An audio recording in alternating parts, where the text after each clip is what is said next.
Welcome back to Kaulignation, your one-stop shop for all things Kaulig Racing, Dinger Nation, SVG Nation, NASCAR, and more. And this is our, uh, let me see if I get this right, Quaker State 400 NASCAR Cup Series playoff race number one live stream watch party, where we will not only be watching the race, which I'm sure, given how I've seen the racing go here in the first opening laps, is probably going to be carnage at some point in time. We're also going to be talking about the NASCAR Charter deal. Ryan and I finally have full range to get into that. We really know, the financials, anyways, the range of what it'll be, thanks to Bob Pockras, and we can talk about the two teams holding out and what that means. We're going to give our playoff predictions, and I'm going to say that we have to have our playoff predictions in before the end of stage one in terms of the first four drivers to be eliminated in round one. As always, please take a moment to like, comment, subscribe, turn notifications to all to keep up to date with all of our future content.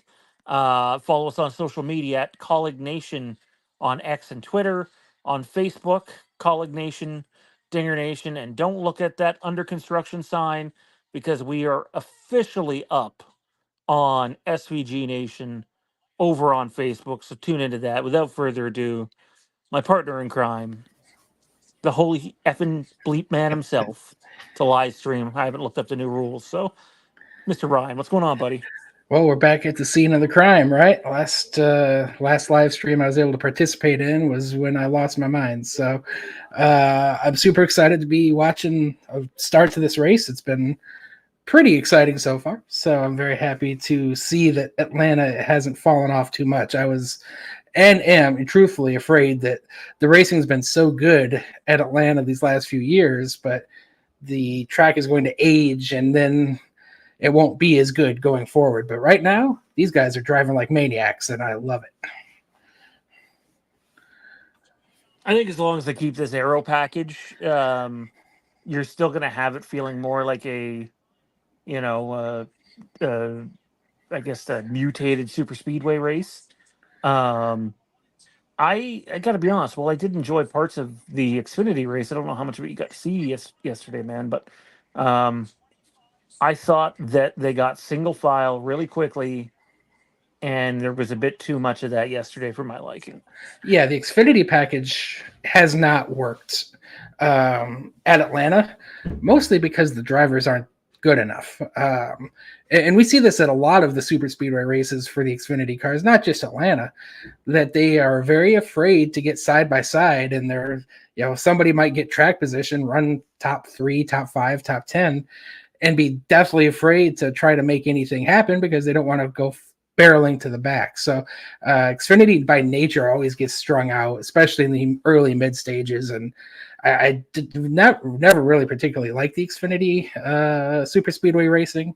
The Cup cars are much, much better. They have been. And this new package has worked really well for the Cup cars here. I guess personally, I just, I have the flashbacks. I know maybe some of the newer fans don't remember this as much, but the high downforce, low horsepower 550 package that NASCAR did a few years ago with all of the tracks trying to create the super speedway light, and it just didn't work. So that's my fears. That's what this track will eventually turn into. But maybe that's just my anxiety coming out. I think the racing for the last 3 seasons has been spectacular here. And I just see Lynn made a comment about Hamlin. He had to go to the back because he had some plug wire issues. It looked like they were down a cylinder in qualifying. So they changed all the plug wires and all of the JGR cars.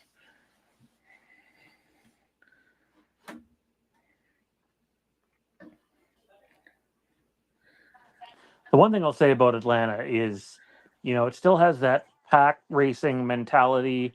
It's not quite Daytona or Talladega, but it's not incredibly far off, specifically on restarts. But when you wreck here, there's just not time or space to react compared to the other two places. Actually, I disagree with you in a sense that they're a little bit narrow, Talladega. But what they're not is 2x2 by 2, 10, 11 rows deep, right? You see a couple lanes side by side, but they're decently spread out to a point where they can get woed up. We even saw that yesterday with the big wreck where AJ was probably 6 or 7 rows back and was able to more or less get completely stopped before the wreck ever got to him. So while things happen a little faster here at Atlanta, they're not as jammed up as they are at the other super speedways. I think the longer into a run, I would agree with that. But if it happens, lap 1 or 2 on a restart, you're fucked. Like there's nowhere to go. And even with yesterday's wreck in the Xfinity Series race, like AJ was able to avoid it, but those cars within about 4 rows of one another, there was just nowhere for them to go. Like they all got collected, and which benefited us obviously, considering Riley Herbst decided he was going to smoke AJ out of the draft, and I was worried that AJ had broken something yesterday. By the way, at that point, but listening to his post-race interview, he just said he was wrecking loose after that and made the call to drop back and recover, and then obviously they got the caution after that. Yeah, this is 2 weeks in a row that I'm pretty busy on Saturdays. Don't get to watch all of the Xfinity race, and I didn't get to watch the end of the Darlington race either. And I'm just following along, paying attention, doing whatever, and I say, okay, he's running top 5 laps to go. Okay, this is good. Check a few minutes later, and obviously he had his issue wrecked, finished 27th or whatever. And then same thing happened yesterday. I was kind of paying attention off and on, saw he was running 5th or 6th at the last time I looked, and then I looked down, he was down at 16th. I'm like, what the hell's going on? Like, this is becoming a very disturbing trend with these late race issues for AJ. But as you said, thankfully, Allgaier and Custer had their issue. They caused the big wreck. AJ avoided it, which was the most important aspect, and they were able to reset and thankfully go, kind of finish third, right? Finished third yesterday. So had that accident not happened, I don't think he would have been able to get back to that position because they were pretty spread out, and he might have been able to bunny rabbit his way up to top 10, but the third was, I think, not going to happen without the caution. So I'm kind of thankful it worked out the way it did, and a very good day there. So it's definitely interesting, though, the difference in these cars and the way they are able to make passes, because these Cup cars have been, I think, much more side by side so far to start this race than we saw at pretty much any point yesterday with the Xfinity cars.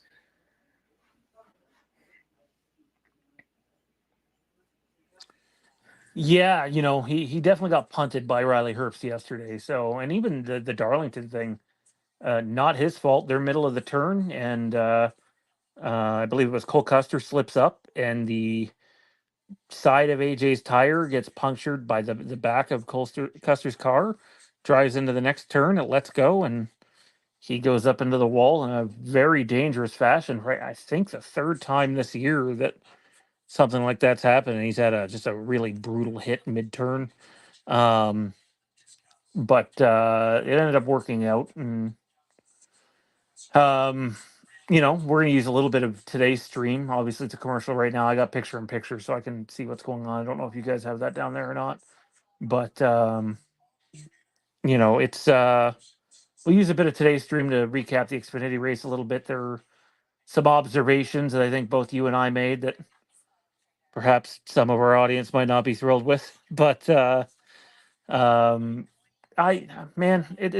time, right? So like, I enjoy sports when you get to the cooker situations.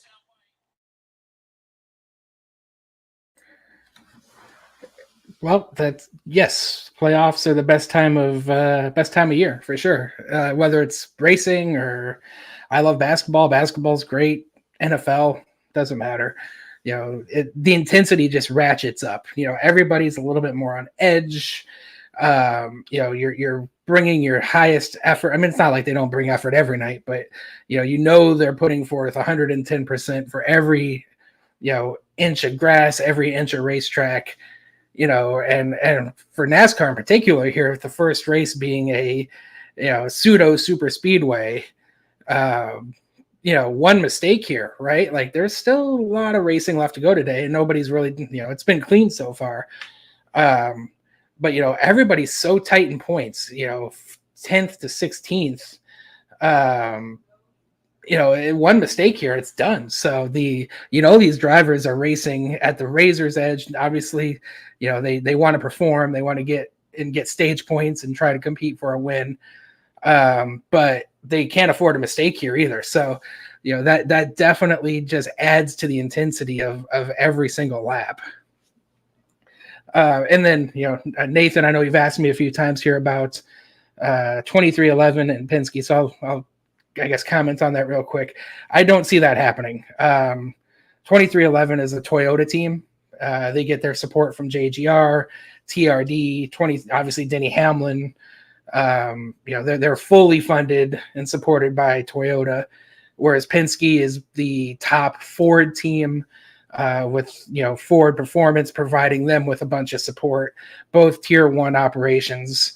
The only way that would happen is if Denny Hamlin and Michael Jordan decided that they've had enough and they don't want to deal with the drama of the charter situation anymore, and they chose to sell. That's the only way I would see that sort of partnership working. Tier 1 Ford team, tier 1 Toyota team will not partner unless something drastic happens. So never say never, obviously, and this is something we'll touch on a little bit throughout the course of this race. With 2311 not signing the charter agreement like the other teams, that leaves is, what's going to happen? Are they going to lose their charters? Is NASCAR revoking their charters? Are they going to be punished financially with a fine? We don't know. So there's definitely some open questions to be answered there. But unless something really, really surprising and unexpected happens, Penske and 2311 would not be partnering in my eyes anytime soon.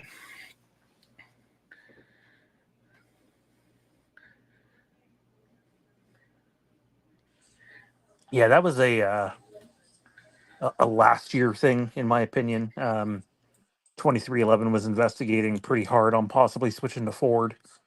I think Ford made a run at it, but I'm sure Denny Hamlin is probably getting a little better of a deal from Joe Gibbs than past alliances have, and they also work closer than some of the past Joe Gibbs alliances did.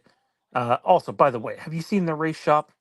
They're not going anywhere. They might not be favorable of the terms, but at the end of the day, I think there's about a 0.0000001% chance that 2311 and Front Row end up with a better deal than the rest of the teams. Now, if you told me they held out long enough and somehow got all the teams at just a slightly better deal, I would give that a 1% chance. But those two teams will not end up with a better deal than the rest of the teams in the sport. And truthfully, I don't want them to either. This is one of those, it's all or nothing situations because, I really wanted the 2311 team, oh God, I forgot the gentleman's name is off the tip of my Polk, the guy that's been negotiating for 2311. He came from the NBA. I 100% have been supporting their efforts. They're, trying to modernize the way NASCAR does business. But we're at a point now that with the other 13 teams signing a charter agreement that they've signed a contract from what I've gathered. So those terms will not change. So I don't know, obviously 2311 is negotiating for themselves, it seems like. And if they were to get different terms, now you have some disparity between organizations. And that I think is even worse than, the deal that they've got. I really don't want to see one or two teams having a different set of rules to play by than the other 13 teams, because that's, again, we talked about this a little bit, Sean, the division, right? We really need all of the race teams to be unified. And if one team feels like or if 13 teams feel like they're, at a disadvantage to another team, that could really create division, not just in the near term, but long term as well. So I really do hope that they just, kind of settle in and decide that in the short term, accepting the deal that's on the table is the best course of action, and that's what they do. But I am truly curious more, not so much that they won't accept the deal that's in place, but if NASCAR chooses to, provide sanctions to them for being a holdout. I think that's the bigger question. I think there's a much higher probability of 2311 being punished for this, than them actually gaining something positive out of it.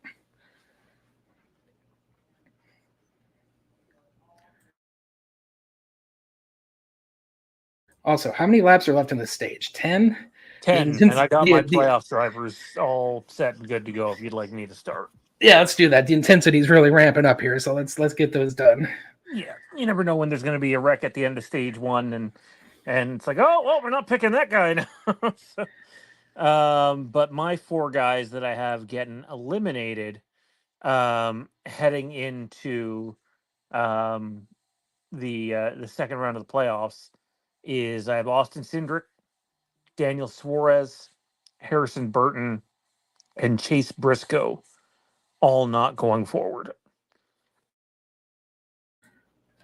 Yeah, I mean that's the pretty low hanging fruit there. I can't really disagree too much. I agree with you on 3 of those picks. I believe the first 4 drivers eliminated will be Austin Cindric, Harrison Burton, Daniel Suarez, and I think Martin Truex Jr. goes home in the first round.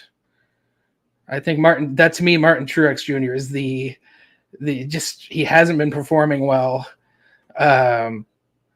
He's honestly, I think he's ready for retirement. He's going to pack it in. He's got a great car, but he has no stage points. I really think Truex goes home in round 1. Yeah, I've seen some people floating Ty Gibbs' name out there, and I just wonder what races they're watching because pretty consistently Ty Gibbs has been running up front for a long while now.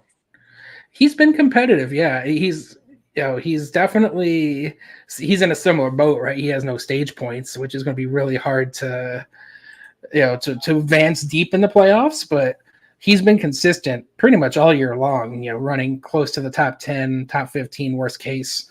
And again, right, the biggest driving force of this is a plate race.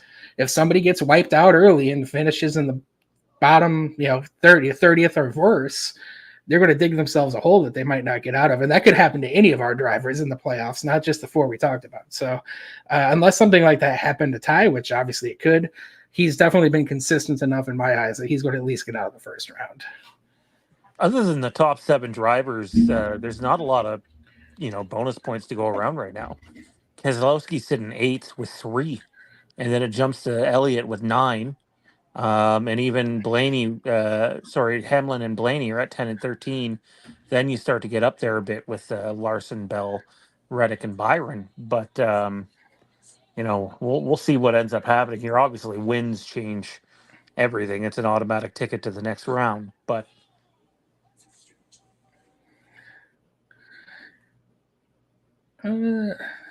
yeah, and truthfully, we're just going to. I really think that Oh, Jesus Christ! I see why you muted yourself, Sean. I was wondering why you got silent all of a sudden. What the hell just happened there? I don't know. Wow, that was violent. Really, really bad hit. Something broke. There is no question something broke. There's no way. He just turned violently to the right. He's out of the car, thankfully.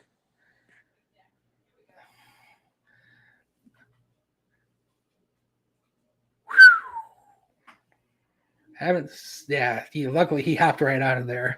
But there we go, right? Like somebody that I'm still confident Larson's going to advance, but this is all it takes is something like this. He's going to finish last. Who nailed him? Somebody hit him. You're right. Who is it? We'll see here in a second. It almost looked like Larson overcorrected that. Got loose, overcorrected. That looked like Bubba Wallace, maybe? Hard to tell from that review. Somebody else took a hard hit, yeah. Yeah. Something broke. There's no way he turns that sharp right. Oh, that is rough. Don't get me wrong. I mean, I, like a lot of people, love seeing the wrecks in NASCAR, but that's one I don't want to see anyone take. I think that might have been a playoff driver that hit him, man. Is it whoever's in that black car? I think it might have been Chase Briscoe. I'm not sure. Yes, it was. It is a And just playoff car. You're right. 14 Briscoe. I got news for you. Larson's cushion is gone, just like that. Yeah, that's all it takes. All 30 points of his cushion. And I feel bad for Briscoe, man. Briscoe's been running so well the last couple weeks. Even before his win, he had been running much, much better. And now unless Briscoe wins, he's done. Yeah, so there goes my prediction, right? I had Briscoe advancing, and here we are. So this is crushing for that prediction right out of the gate. That's 5 just minutes a after I made it. hit. Thank God for safer barriers, because my goodness. Honestly, man, that reminds me of the Michael McDowell wreck at Texas without the flip. Yeah. But that's exactly the same thing. Like he just overcorrected and it hooked and went straight into the fence. That was absolutely violent. Do you think it was a right? Nathan Campbell thinks it's a right rear tire. I don't know, man. It could be, I guess. But he clearly got loose center of the corner and just when it snapped hard. I think the other talking point we have in stage one here, just in terms of the race, is Danny Hamlin. Like, he's only up to 32nd. He was 34th before that wreck, and he's just not moving up. And if you think he's just sitting back there not wanting stage points in the playoffs, you're out of your mind. Obviously, they had to move to the back. They had to change something in the car. I don't remember what it was. But, like, that car is just not doing what it needs to do. So they unloaded slow. I mean, and they did find an issue with the plug wires, but if it was truly just a plug wire that they had to replace, that car should have been fixed and fast. And you're right. I do find it odd that he's running in the back of the pack. That's very un-Hamlin-like. But at the same token, stuff like this is why you kind of do that, right? Like, all of a sudden, two of his competitors are done just that quick. yeah, Kyle Larson friggin' had a 35-point cushion heading into this race. He is going to earn, looks like his car went a little further than Briscoe's. So he is going to earn 2 points. Actually, 2 points, I think. He might actually only earn one. I think those bottom couple spots only get 1 point. Yeah, so you're looking at 1 or 2 points at most. Cushion's gone for the next 2 races. Where are they next week? Bristol? Watkins Glen. No, Watkins Glen. So Larson's going to be good there, but that's another track where you can get wrecked. It's a road course, right? Like, I think it goes Watkins Glen, then Bristol. I'm sure he will advance, but the point is the breathing space is gone. Yeah. And and just to kind of pivot ever so slightly, that's why that penalty to Hamlin was so severe, because he lost 10 playoff points, 15 playoff points with his penalty he got a few weeks ago. Like, if this happened to Hamlin, he would be below the cut line. So, yeah, that's why you spend all year long, right? That's why, throughout the course of the year, we might talk about why are they racing so hard for stage points? Why are they trying to get these stage wins? Because every one matters. You could be the best car all year, which Larson has been the best car all year, and just boom, just like that, the unpredictability of racing can bite you in the ass in an instant. And every one of those points he earned he's going to need to bank for the rest of the series here. Yeah, the weird thing is the car starts to turn more left. You're going to spin out left and then goes right. Very similar to McDowell. Yeah, I kind of agree. Now that I think about it, Nathan might be wrong to something. He called a right rear tire. I think that it might have actually not been a right rear tire, but a left rear tire that went down. Because that would a left rear tire going down like that would definitely cause the car to snap left, and then the overcorrection just back into the fence is brutal. Briscoe had no chance. I just saw his on board. Can you please explain quickly how the points work now for the playoff guys? Really, no different than how they work for the regular season. You still get your stage points. Um, if you finish first at a stage, you're getting 10 extra points for that race, plus, I believe, an additional point going into the next round of the playoffs. If you're the stage winner, if you finish 10th, you're getting one extra point. If you don't get any stage points and you finish, 37th, like Kyle Larson's gonna, I believe it's 1 or 2 points he's gonna get for the entire race. Imagine that. Like, if Hendrick puts a lot of money into their race car and their prep, and they did that for 1, maybe 2 points today. Yep. That's all they're gonna go home with. And the Um, worst part is this happened before the end of the stage, so he's not even getting stage points. Now he can reset though if he can get out of stage one, which I still think he will. It's Kyle Larson. And if he does get out of stage one, those 35 bonus points he had coming into today will be back there again because they continue into the next round, which, in my opinion, they should not. I think the round one cushion is plenty good enough, and the points you get in round one should carry on to round two. I don't think your regular season should be carrying you through every round of the playoffs. No other sport works that way. So, but it is what it is. And Kyle Larson, make no mistake, as good as guys like AJ and SVG are going to be next weekend at Watkins Glen, Kyle Larson will be a bigger threat to win that race because he's almost as good as those two, and he's in much, much Yeah. better equipment. Truthfully, Larson will be my pick to win next week at Watkins Glen. He is It would just be that mine good too. there. Yeah.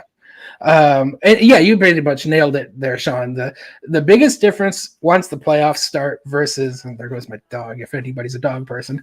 The biggest difference between the playoffs is that, you spend all 26 races of the regular season accumulating playoff points. And then once the playoffs start, you get to use them because they reset this points value every 3 races, right? It's like 2,000, 3,000, 4,000 as you advance up the rounds. So if you start at the base 3,000 points and you accumulate 35 bonus points throughout the year, you start at 3,035 points. And that's the advantage that Larson had for this round. And if you advance out of the round, you get through the 3 races and you advance, you get to reset those playoff points for the next round. So there is a reset every 3 races. That's the biggest difference. But the way you accumulate points stays the same. But the difference is if you win a race or you win stages, you get to add those accumulated to your stage points. So if, like Larson, let's say Larson wins next week, he'll have 40 stage points instead of 35, and that will carry over into the next round. So, but yeah, that's the biggest difference, and it's a little confusing for sure. And then everything changes at Phoenix. If you make the Final 4 at Phoenix, then you're not running for stage points at all. It's just best finish wins the title. Yeah. So, and I believe, correct me if I'm wrong, every single time the winner has won the championship. Up until last year. Last year was the first year. Ross Chastain won the race, and who won the championship last year? Blaney finished second. So, let me tell you, those cars are totaled. Those are some of the most torn up I've seen these new cars. These new cars over the years have really held up in accidents and not gotten really, this looks like a pre-Gen 7 car. This is a Gen 6 tear up. That 5 car is going straight to Dale Jr. It's going into that racing graveyard. I guarantee it. There's a car when that wreck first happens that misses Larson by inches. And if he doesn't, we're talking about a 10 or 12 car wreck there. Yeah, easily. Because once the track gets blocked, it's and everybody's coming with a head of steam. So mid-turn too. Yeah. So I'm glad to see him out walking. I like that hat, by the way. I want that hat.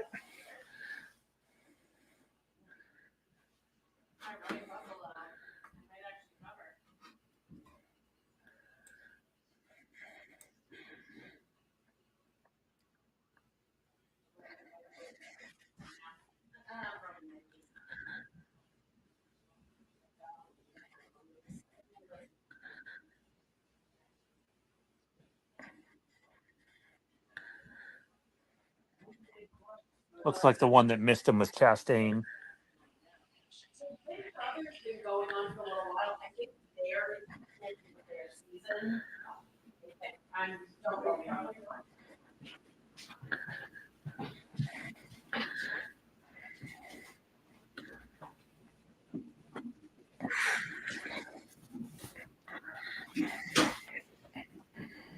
Well, no shit, it's affecting his playoff points. Some of these questions are dumb, but I understand why they ask them. Sure, absolutely.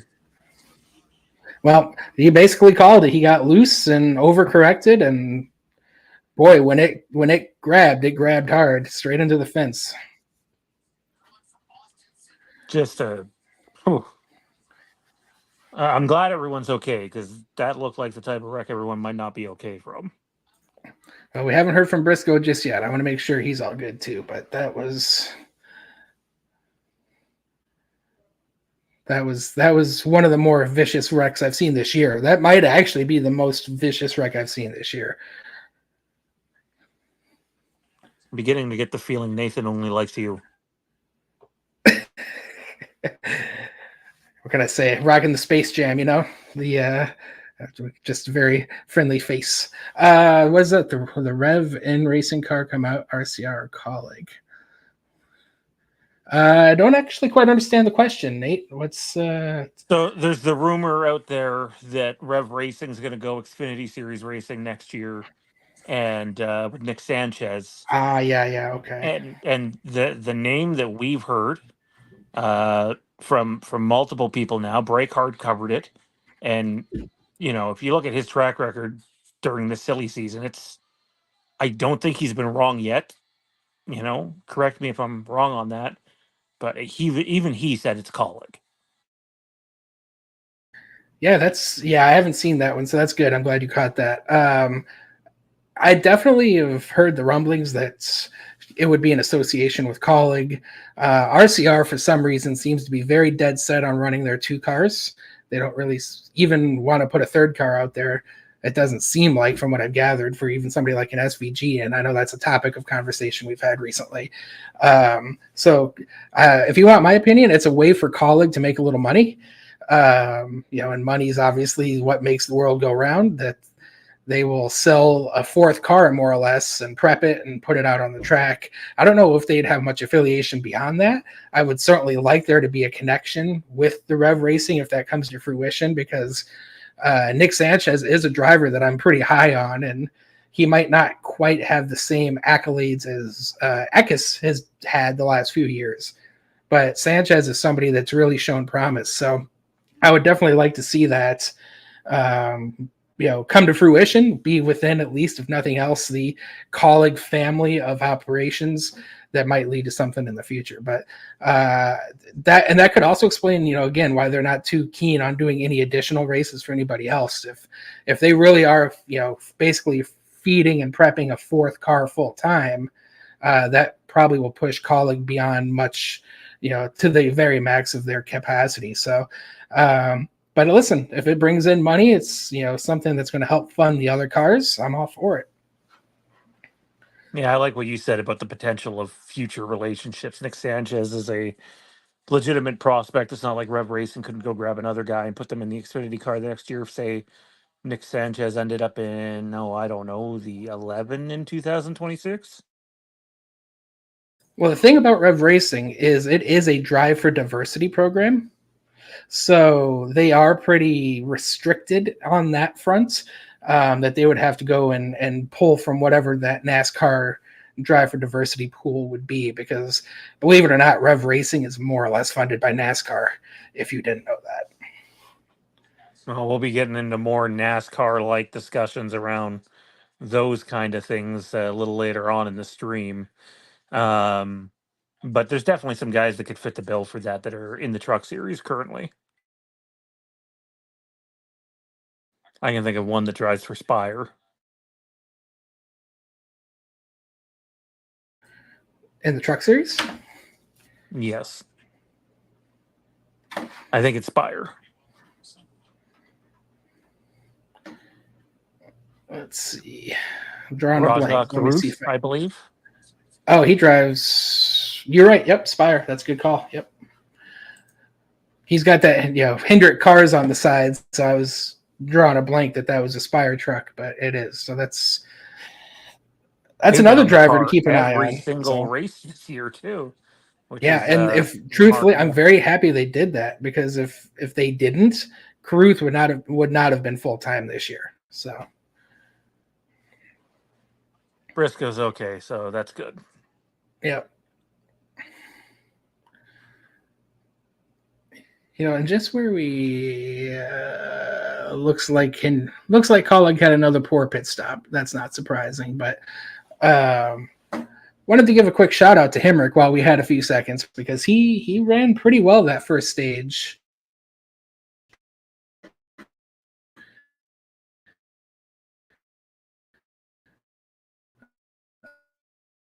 Uh,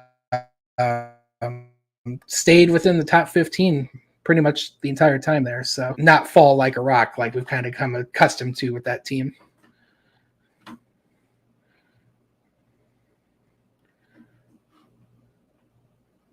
Looks like SVG came back down pit road. Yeah, see, on several cars, it looks like top in the tanks. He was another guy that didn't move very far in the first stage. Spent most of his time around 33rd, 34th. Gained a couple of spots and then a couple more after the accident to finish 29th in that first Yeah, stage. But he's not racing for points right now anyway. So if he can, advance by attrition and give himself a shot at like a top 15 late, I would take that. Hemrick has been quick. Kyle Busch has been quick. Austin Dillon's been quick. They brought fast race cars again. And, we'll see what happens here. It's beginning of stage 2, but they're all together. It just takes one slip and we have an event on our hands. yep. Yeah, and I did see ever briefly that SVG had worked his way up to 26th for a few laps, so something probably got shuffled out and fell back into the 30s there. But yeah, we'll see if he can make some gains here in the second stage. The cars definitely seem like they're quick, but the racing in Atlanta is different than the racing at the other super speedways. So we shall see if he has any struggles adapting with that. And again, Nate, to your question, that would be Xfinity Series for the Rev Racing. Tell you what, man, Austin Cindric is really good at these super speedways. He obviously has that Daytona 500 win. That could be a real, similar to the last couple of weeks with all of these new surprising winners. Cindric could really bust some brackets if he can run well and even win this race, because nobody is picking Cindric to get out of this first round.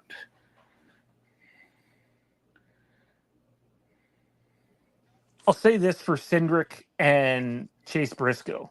I wouldn't consider them favorites, but both of them have won on multiple times on road racing and NASCAR. It just hasn't translated to the Cup Series for them quite yet. But late restart, right positioning, anything's possible for those two if they can have a good race. They're not guys Yeah, where you go to Watkins Glen and you go, there's 0% chance they're winning. yeah, I'll tell you, I have been shocked and disappointed at both of them, truthfully, because they've both been in the Cup Series now. Well, Cindric this is year 3 for Cindric. I think Briscoe might be in year 4. That I really expected both of their abilities to translate to the Cup Series on the road courses, but it really does show that when you drive for a Penske or you drive for who did SHR, one of the big Xfinity programs that, obviously they're talented. They wouldn't be in the Cup Series if they weren't talented. But maybe they weren't as good as we thought they were at road courses, but the equipment allowed them to be a little bit better, because it definitely has not translated near as much as I expected it to the Cup Series. But Briscoe is definitely a guy that now that he's desperate, I could see pushing really hard at Watkins Glen next week.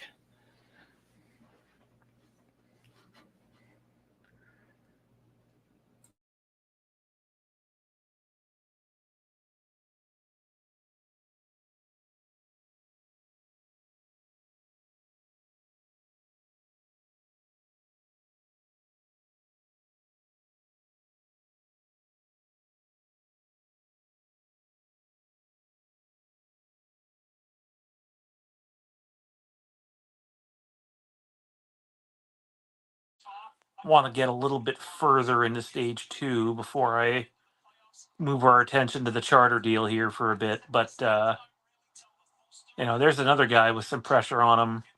He says nothing's happening, but at the end of the day, the driver doesn't determine seat changes. And Alex Bowman, according to a lot of people, needs to make it out of round 1. I don't know if that's fair necessarily. Obviously, his sponsor Ally likes him. I just think Alex Bowman gets a bad rap. He's the 4th driver on a stacked team. Priority number 4.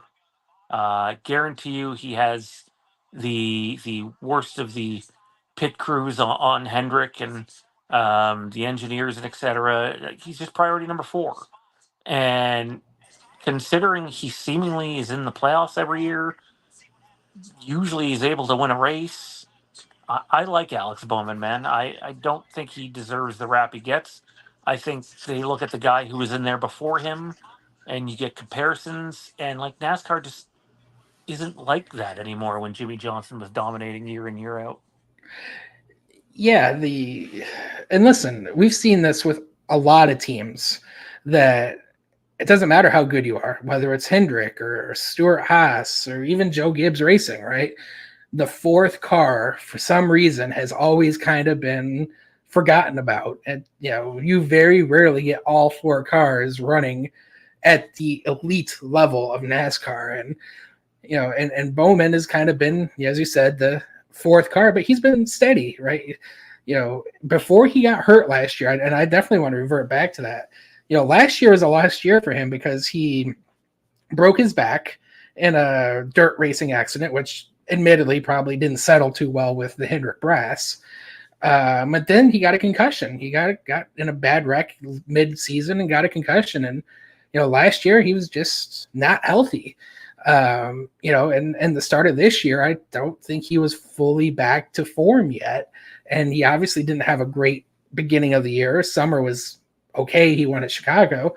But he has turned it on the last few weeks, and he's been steady, right? Like, the one thing about Bowman is he doesn't run top 5 frequently, but he maximizes his events.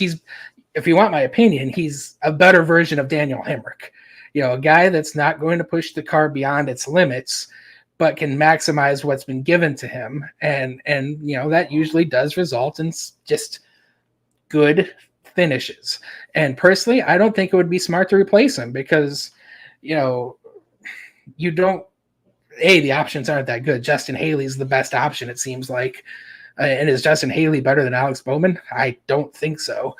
They both have the same plus, in my opinion. See, I don't know if I like the Bowman-Hemrick comparison just because Bowman, to me, doesn't have a plus tool. I don't even think Hemrick has an A plus tool. I don't think Hemrick has a B tool, to be honest. I think he's a C driver almost everywhere, which is fine for a team like Kaulig, even though we're Kaulig fans. That's usually the type of driver that ends up in their cars if their names aren't AJ or SVG. But Bowman at least has presented himself as a pretty good road racer. Is he the best? No. But if he has a good handling car, he can win on road courses. He won on Chicago this year. I can think of a race where it was him, Chastain, and Allmendinger for the win at Coda right up until like 2 or 3 turns to go. He's a good road racer where I don't think Hemrick brings that. But then with Haley, it's like he might be a little younger than Bowman by 3 or 4 years, maybe. He's definitely younger than Bowman by a decent chunk, but like same tool. Like Haley, is a little good racer everywhere, and his plus is probably, other than super speedway racing, which I think he's pretty good at. Same with Bowman, is the road course racing. But if you look at what's happened this year with Haley on the road courses, it hasn't translated since leaving Kaulig. Yeah, but they've been much better at other places, right? Like, 100%. Haley's been really, really good at short tracks. It seems like it's really been their bread and butter. But, he's obviously a really good super speedway racer. He's always, may not get a good finish, but he's at least running towards the front most of the time. And honestly, I never thought he was a good road racer, to be perfectly honest with you. he benefited from having AJ as his teammate without question. And obviously he did finish second at Chicago last year, but that wasn't necessarily off raw pace. They made some excellent strategy calls, got some good track position, and were able to maximize the day, which I'm very proud of them for that. But had you just gone off straight pace, he wouldn't have ran second or anywhere in the top 10 for that matter. So I don't think road courses has ever been a strength of Haley's. His strength has been super speedways, and he's definitely adapted very well to the short tracks this year with Rick Ware. So I definitely like Haley. I definitely think Haley's got a lot of potential, and he is still very young. You put him in a good car like a Hendrick Motorsports car, I definitely expect him to take the jump and be competitive. And would he win a race? I think he'd be right in line with Bowman. He'd probably eventually win a race a season, maybe two. But again, when your teammates are Chase Elliott and Kyle Larson and William Byron, it is really, really hard to compete even with your own teammates for wins, even if you have a car capable of it. I don't know if I'm willing to sell Haley that short on the road courses, but I'm definitely saying he benefited from having AJ as a teammate, having AJ lead the way on setting up the cars on road courses. I remember he qualified top 10 at the Roval, top 10 at Coda, finished top 10 at both. He's definitely proven he can do stuff in a car that's not as good as some of the other cars. But I just don't see where the gain is there, right? Like, you get a little younger, but Haley versus Bowman right now, it's hard to compare because they're not driving similar equipment, in my opinion. So, I'm spitballing at best here. I'm probably going Bowman. Now, maybe Hendrick sees something that we don't, and if that move does happen and Haley takes off, that's great. I also think that, if Alex Bowman ended up going to the 7 with Rodney Childers, that's not the worst career move. Obviously, it's not Hendrick, and I don't think those Spire cars have really benefited at all from a Hendrick alliance, if I'm being frank. But to be the guy and to have a crew chief like Childers, I think you can prove a lot of people wrong. Which could be a counterproductive move for Hendrick. The only real plus I see, other than getting younger, man, is you're almost definitely going to save money on driver salary because Bowman ended up re-signing. I guarantee you he got a healthy raise. I don't think Justin Haley's going to be in line for a massive payday to go to Hendrick on his first deal. I think it would be here you go. Here's the great equipment. Prove it. Yeah, you just kind of took my line I was about to use. Was the big difference would be cost and salary. Bowman does, I'm sure, make significantly more than what Justin Haley would make. But at the same token, Bowman isn't anywhere close to what Larson makes, or even Elliott or Byron for that matter. So would it really be that big of a savings? I really don't know. I mean, we're talking, let's say $500,000, maybe $1 million. But honestly, most drive, and this is the other part about NASCAR that really frustrates me.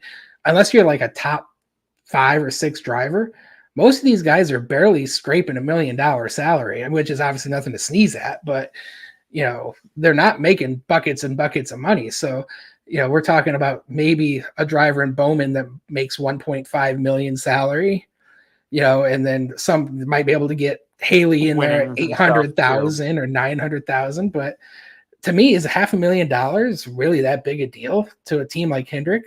Not really. Not when it costs $18 million to field your car for the season. So yeah, I don't see that as the driving force, especially knowing how much Ally really likes Bowman. As much as I love Ally, at the end of the day, Rick Hendrick is going to do what Rick Hendrick does, and we'll talk about the charter deal here in just a couple of minutes' time. But everybody is replaceable. Dale Earnhardt Jr. was replaced. Jeff Gordon was replaced. Jimmy Johnson was replaced. Not in terms of, hey, get out, you're not, driving well. I would argue that Dale Jr. wasn't towards the end of his career, but they certainly don't. They're not trigger shy in promoting someone young and going out and doing what they need to do.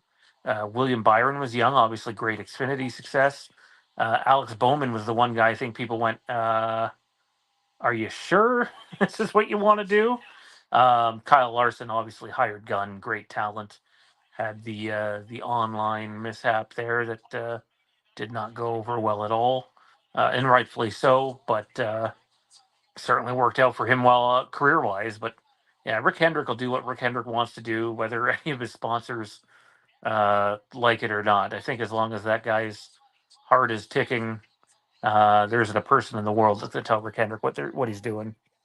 I disagree with you on that because Ally is a season-long sponsorship.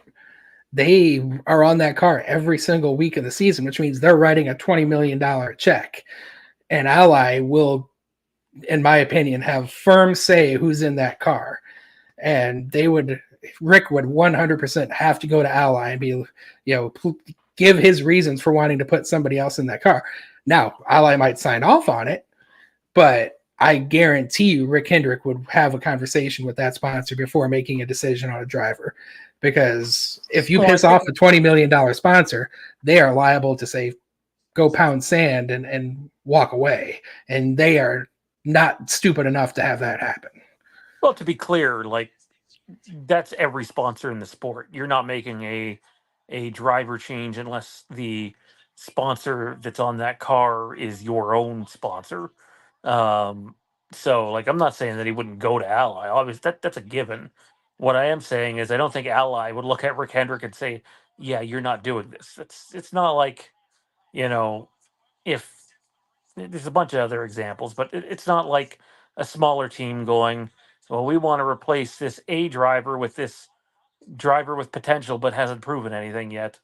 This is Rick Hendrick that we're talking about. So I would like to think that the suits at Ally would know that he knows what's best because he has for the last 20 plus years. That got close.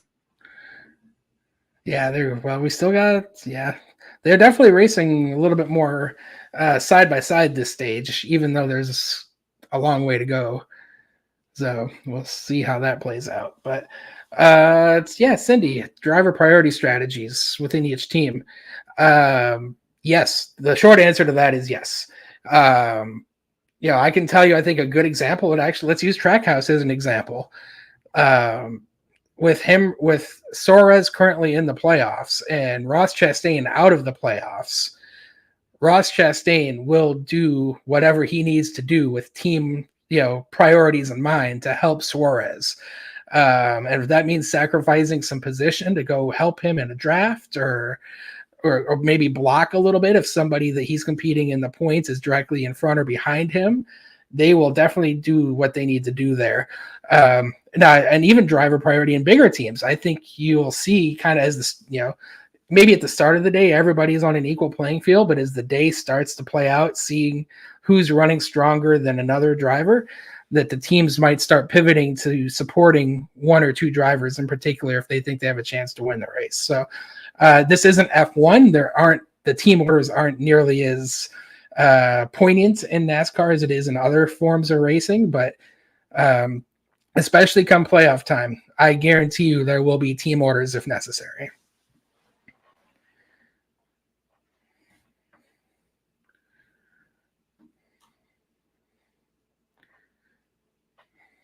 Wow, this is getting very hairy. But you can see right now, actually going back to what I was saying a second ago, Ross Chastain's directly in front of Daniel Suarez at the moment, and they are going to stick together like glue as much as possible throughout this race.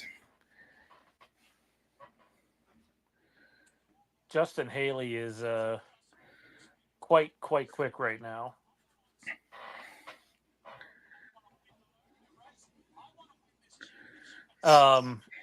In terms of what Nathan asked, Coke did the first one, which was very weird to see Coke on a Hendrick car after decades of Pepsi. Wonder how Jeff Gordon felt about that. And I don't mean like, oh no, Coke's on the car. You take the money, obviously. But that Hooters deal for 3 primaries and a full season of associate was at roughly, I believe it was a $1.4 million value. So if you assume that the associate sponsorship for the whole season is probably a few $100,000, that means Hooters was getting primaries for about 330,000 a race, which I'm not saying is nothing money, but for a Hendrick car, I kind of thought it would be more money than that. Well, they also had a pretty long relationship going with Hendrick, so there might have been a bit of a sweetheart deal there. Sure. Same thing with Interstate Batteries and Joe Gibbs Racing. I promise you that Interstate Batteries doesn't pay near as much as some of the other sponsors there at JGR, just because they've been such a legacy for so long. But honestly, we're at a point in the season where they might just not replace that sponsor. Like we saw Coca-Cola on the side of the car. It's better than a blank quarter panel on a Hendrick car. I can promise you that.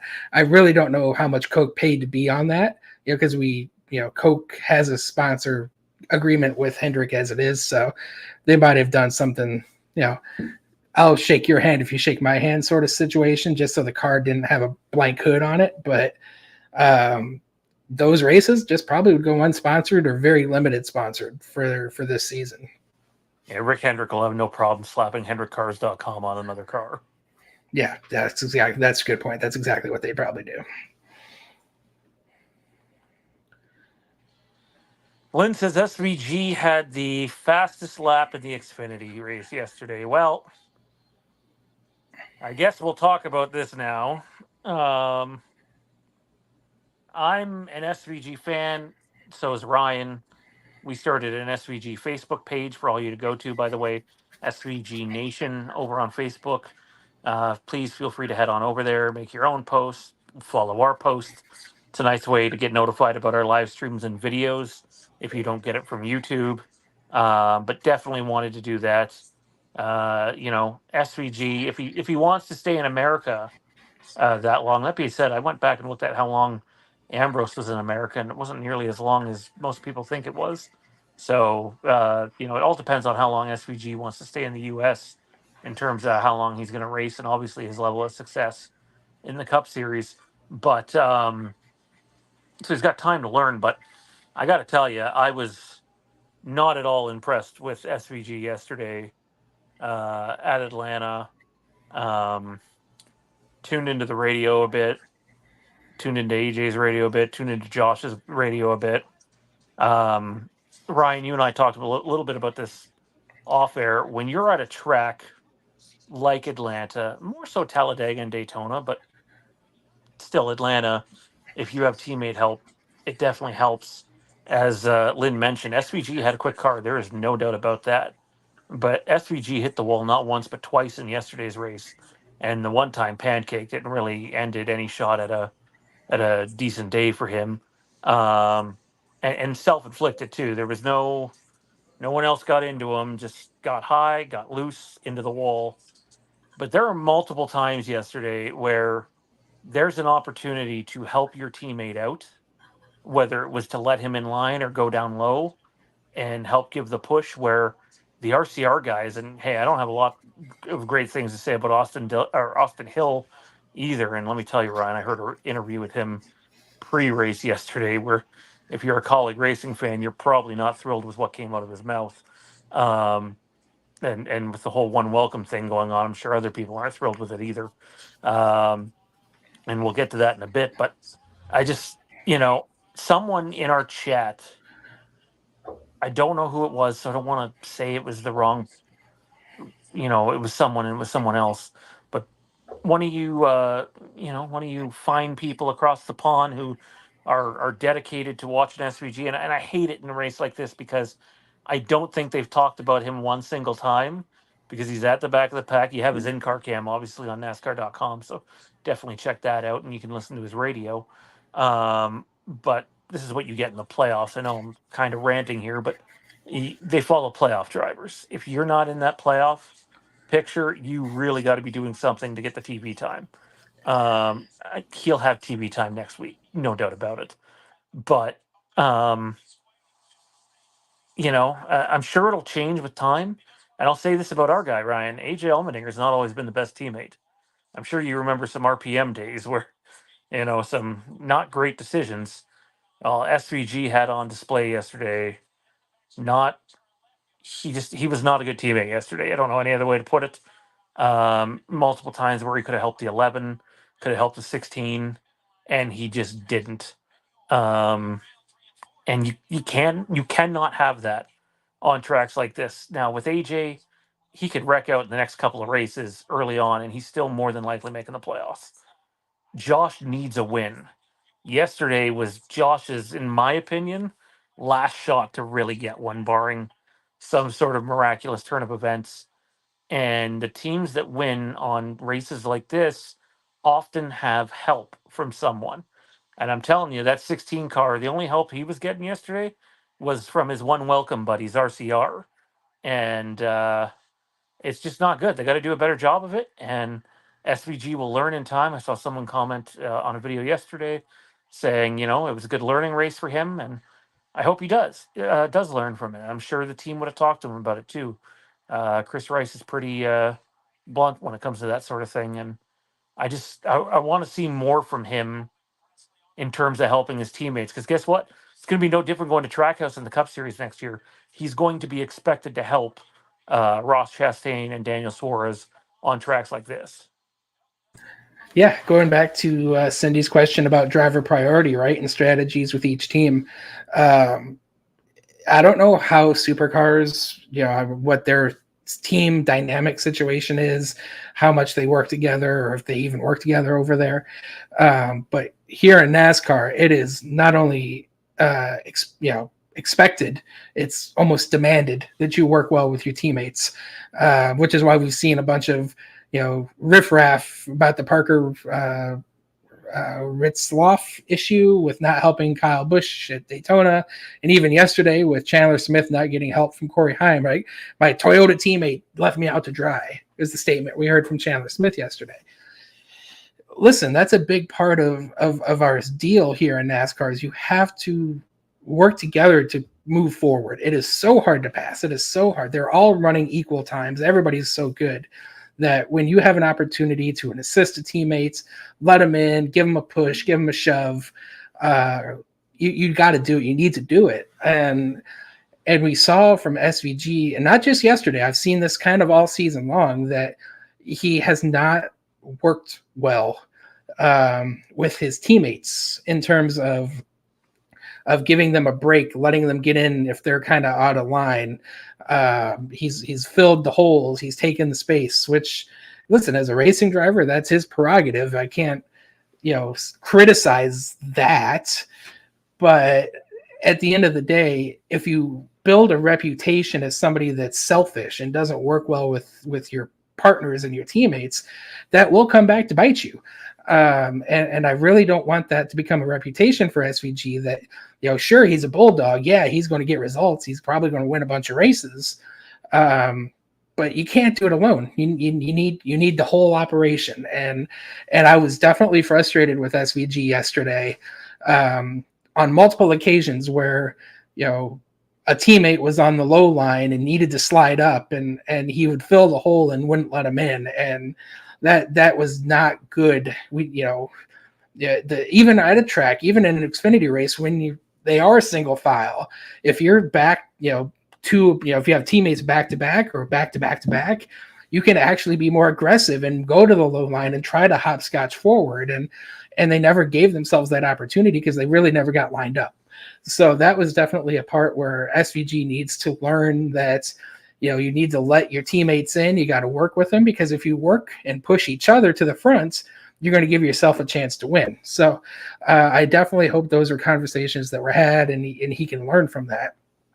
Now, to the point of his wrecks, I don't mind those so much. I actually, because we saw Justin Allgaier, he was one of maybe one or two cars that was able to do this, but he was able to go to the very high line right up against the wall and make a pass on the outer line. And we saw SVG try that. That's what got him in trouble, is he had a run, decided to push the envelope, go to the high line and through the corner, and misjudged it just a little bit, got in the fence, and it didn't work out, ended up ruining his day, unfortunately. But at least he was willing to try it. He made an attempt to do something that other drivers weren't willing to do, which is what you need to do if you want to go forward. So I definitely take that as a learning experience as well. But yeah, I definitely feel like SVG's got to do a little bit better job working with his teammates. I understand his time at Kaulig is coming to an end. He doesn't have a ton of loyalty with AJ or Josh. I get that. But as he transitions into his permanent home at Trackhouse, he definitely needs to start, working with those guys, Daniel and Ross, a bit better than he's done with the Kaulig cars this year, for sure. Yeah, you don't want to piss off Ross Chastain. um, not a guy you want on your bad side because he certainly doesn't mind running you over. I just, I want to be careful Ryan and I, speak as much truth as we can, and as much as I love SVG, there's some, and I mean this in the politest of ways, some real homers that are subscribers to this channel when it comes to SVG who refuse to see what's right in front of them. The Kaulig Trophy Hunting episode 1 came out, man, when you were on your trip. I did a little review on it, where AJ's, pissed off after the race. It looked like he was talking to Bruce about it, saying, "It knocked the wheel right out of my hand, man, when he hit me twice." And I had probably 5 or 6, diehard SVG fans in the chat saying, SVG did nothing wrong. He ran him wide, hit him twice. That's the way they run every single time into that turn. And it's like, no, it's not. The race is on YouTube. Go rewatch it. That is not the line they always take. AJ put himself in that spot, though. I acknowledge that. And he just like there was no need to do that, and he did it. Um, and we had the comment section filled with people that just think that he can do no wrong. And that part drives me nuts a little bit because as an AJ fan, I can sit here and tell you AJ has done a ton wrong in his career. I remember him being responsible for a wicked Casey Kane wreck at Pocono while he was his teammate, and totally AJ's fault. And AJ back then was not a very good teammate. Some people might accuse him of being the same way today, but I assure you, if you listen to everybody at Kaulig, that's not the case. I just think there's a level of selfishness there that is fine to have, and you need some level of it if you're going to win. Um, but I have a feeling we're going to get to Sonoma on Trophy Hunting episode 3 tomorrow, and it's going to be the same deal, where SVG forced it in an area he didn't need to and hit AJ in the hairpin turn, and it's like, I get it. You're trying to win the race, but there's got to be some give and take because guess what? Eventually, there's not going to be give and take the other way. And I'm telling you, it's coming. Make no mistake, it's coming. If AJ is in position to do that to SVG later this year, believe me, it'll be fresh in his mind and he'll have no problem. I'm not saying he's going to turn him, but moving him. And that's why you want the give and take because I'd rather see those two guys, particularly, not to rule Josh out of this, but like I'd love to see them race as clean as they can. I don't know if you remember AJ's first win, Ryan, but him and Ambrose got into it a little bit, bumped each other a couple of times, but it was nothing too hostile. No one, door slammed each other twice, going out of line purposely to run them off the track. It was just good, hard racing, and I would argue a couple of times that has not been that way. Um, and for SVG, it's something he's going to need to learn to adapt to. Oh, it's not green on my end, but there's a pit road racing incident that you're gonna see here That's, yeah. shortly. I just popped onto the Tyler's in car. So what happened here?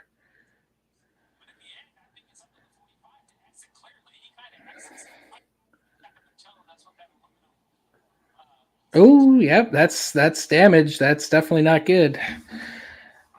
Yeah, that's That's another especially, playoff driver.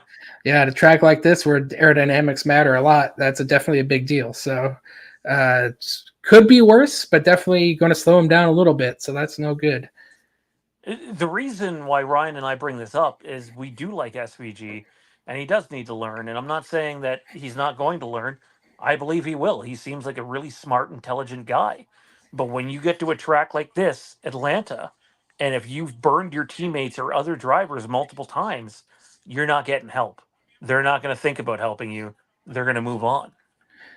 Yeah, I agree. That's that, and that's just at the what it boils down to is, I do think that's, outside of just learning how to race on ovals, I think learning how to race in NASCAR and the etiquette that comes with it. And I loved your reference, by the way, with Ambrose and AJ at Watkins Glen, because, they did push each other out of the way, but it was done in a manner that, Ambrose got just into AJ's rear quarter, moved him up a lane, and he was able to get underneath him.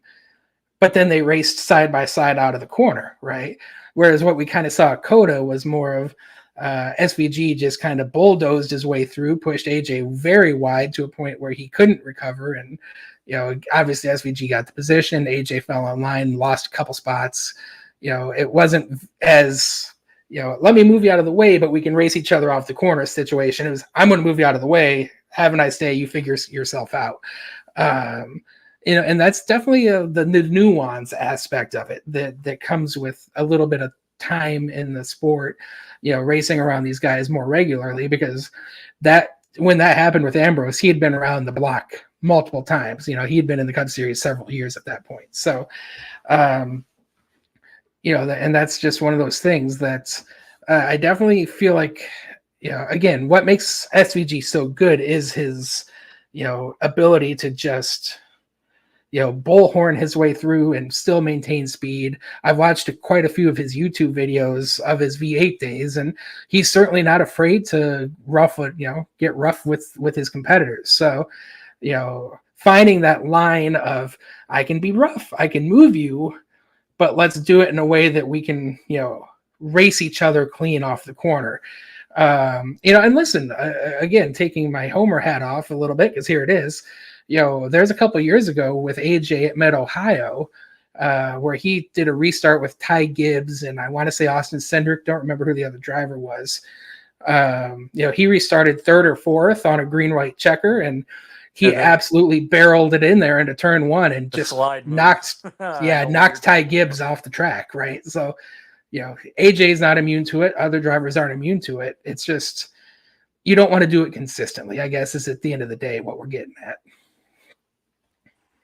Yeah, it just, at the end of the day, it doesn't help any driver if they're not going to help teammates. It hurts them in the long run, and we're at a point in the year where, yeah, I think come next weekend, if we're talking about fighting for a win in either series or even a position, I don't think AJ is going to blink at it. And the race that really I've circled, the same one you do, Ryan, is the Roval. Depending on how the first two races go there, could be a very important race for both of those guys and making a win matter. But again, I want the best for both guys. And AJ suffered for it, not just through half a season or 1 year. AJ was probably not the greatest teammate for a few years. I Brad just don't. Keselowski hated him when they were teammates at Penske. Yes, he did. But we'll see what happens. I just want to see the team have success, right? And we'll see how it goes. By the way, some housekeeping here. If you haven't yet, please take a moment to like the stream. It helps us out. I know our numbers are not great for today's stream, but I didn't think they would, with it being an early start, not a road course, and most of our friends across the pond probably just waking up right about now, if not still asleep. But Kaulignation on X, please go follow us over there.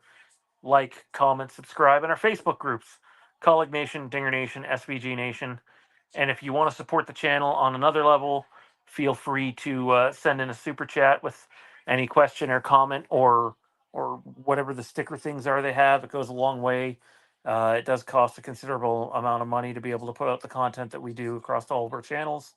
We know everybody is tight. It's just the way of the world. But, every dollar definitely helps us out and helps us do what we're able to do. And by the way, Ryan and I haven't talked too much about it yet, but we do want to do some sort of fun, interactive fantasy pool next season that can be followed on the channel. So we'll look into that more and keep everybody up to date with how that goes. Yeah, and John just commented that it's a work day there. Yeah, it's a good point. It's Monday morning for y'all, right? So we're still enjoying a Sunday afternoon here. Yes, I am not looking forward to waking up bright and early tomorrow.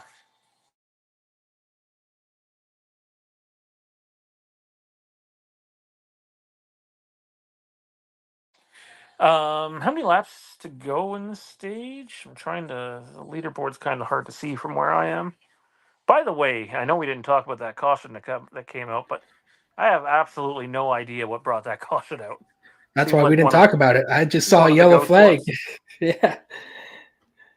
Yeah, that's a good point. I have no. I'm guessing it was a debris caution because there certainly wasn't any issue on the track.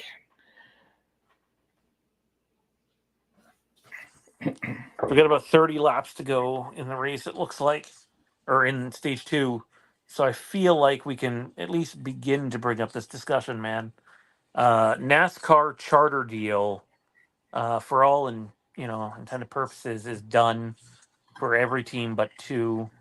The overall charter deal, according to Bob Pockras, is going to net NASCAR teams between 35 and 40% of that $7.7 billion. Which, when you break it down per charter, per team, per season, it works out. I don't know what the numbers were I sent you earlier. I did the math though, and it's accurate. Somewhere between roughly 10.5 and $12.5 million a year.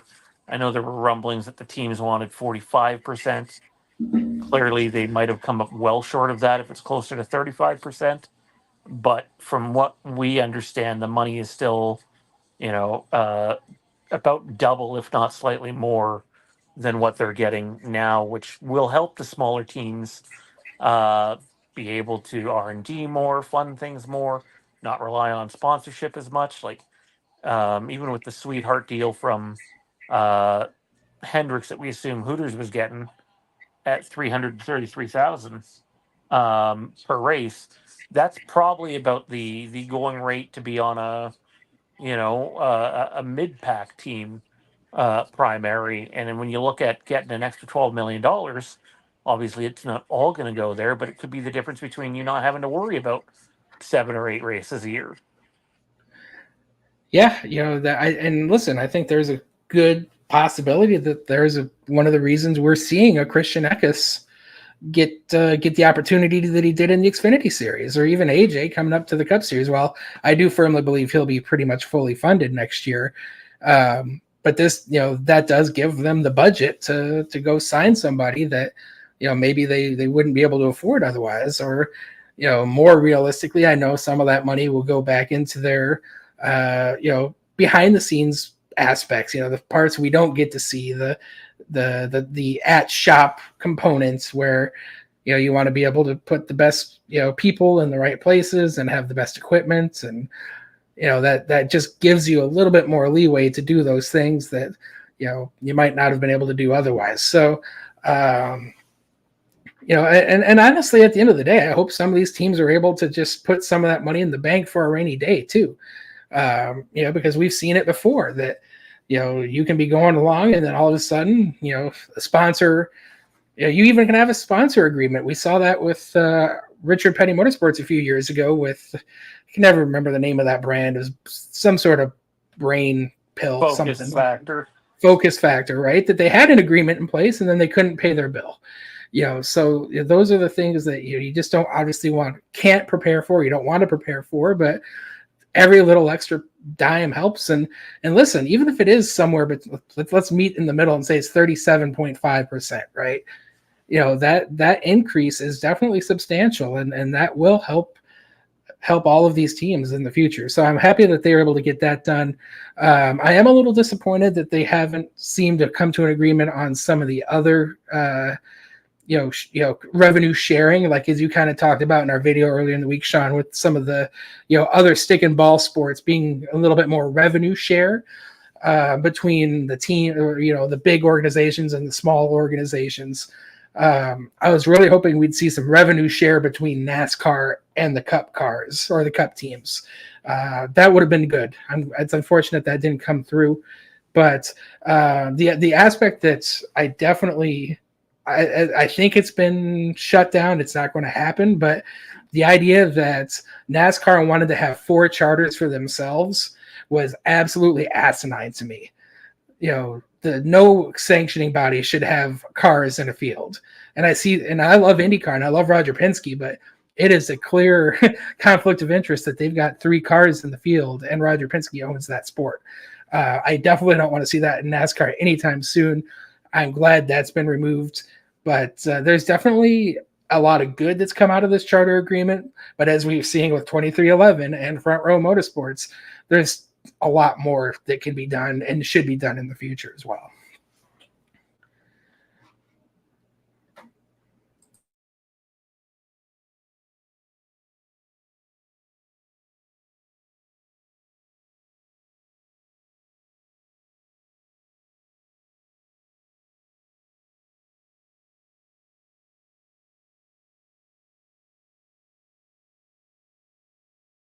Tell you what, I don't know if you're paying attention to this, Sean, but that 43 car, John Hunter Nemechek, is rim riding his way to the front of this field here. He's doing incredible work on that high side.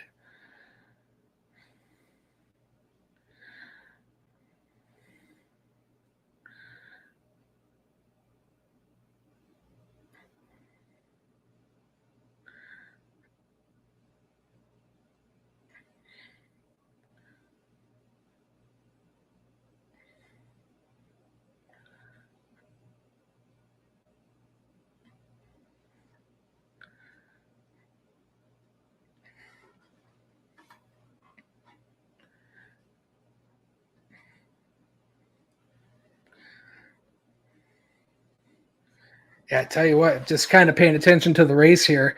Daniel Suarez put 2 tires below the line to make a pass, and he's under review for a penalty here. And tell you what, if he gets a penalty for that and he has to do a pass through, that'd be devastating for him because he is running towards the front right now. So we'll see if that comes to fruition. But that would be another playoff driver with issues if he gets a penalty for that.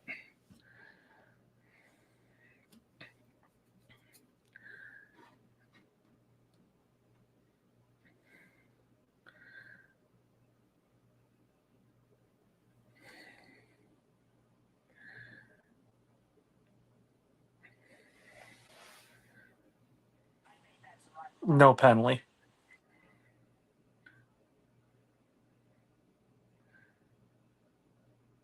Sorry, I had something else pop up that needed to be handled immediately. My apologies, guys.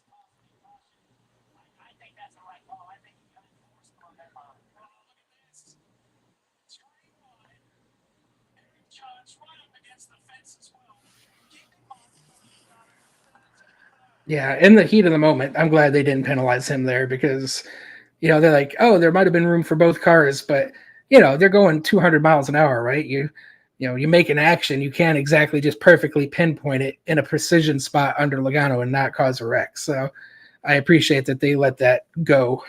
I'd like to see much more of that, to be honest. But by the way, you may have missed this, Sean, but Eric Jones is rim riding around the high side here, going to the third lane towards the top, and he is marching forward right now. It's been very impressive to watch him do that.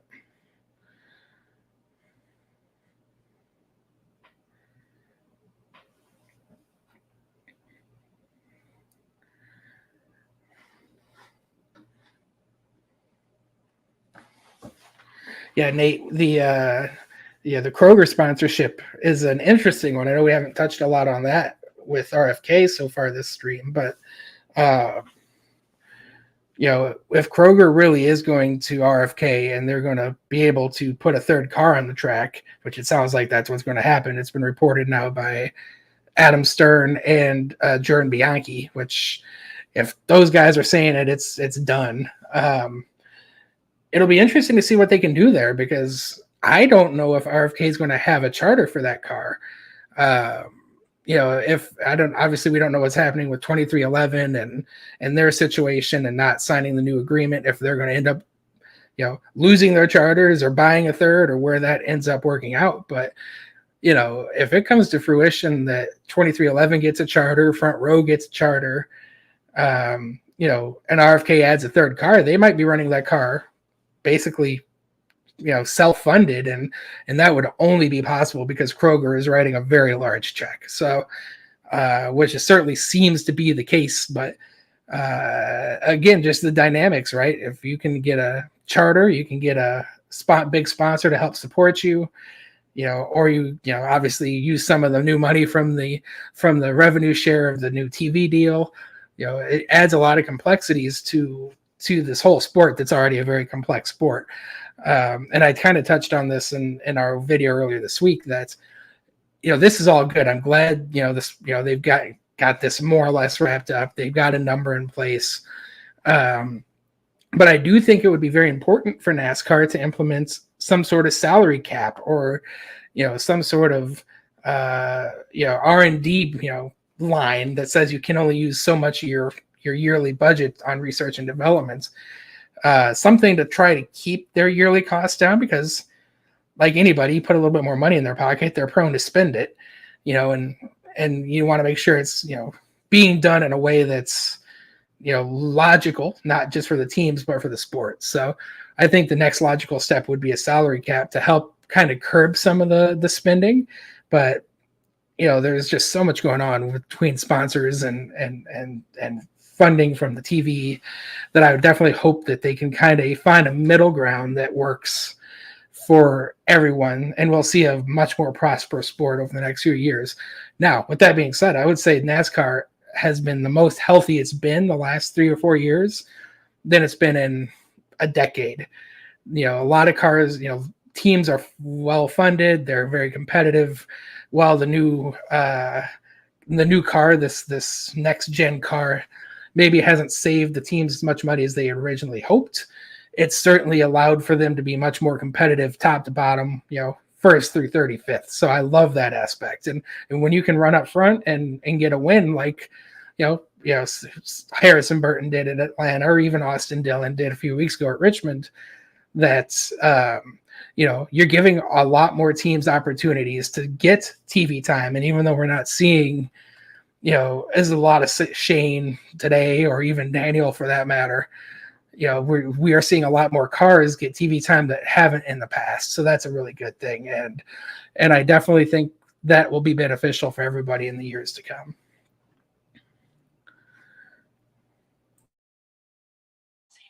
No leaderboard anymore for us. Laptop died. It just has terrible battery now. So we'll make use of what we can. Just watching this with 8 to go here. I think it might get dicey here, man. Yeah, I feel like it's been dicey these last few laps. I mean, we just saw that Stenhouse and Chastain replay. At least I did. It's they're definitely trying to make moves. And they don't need to. Like, this is a pretty solid.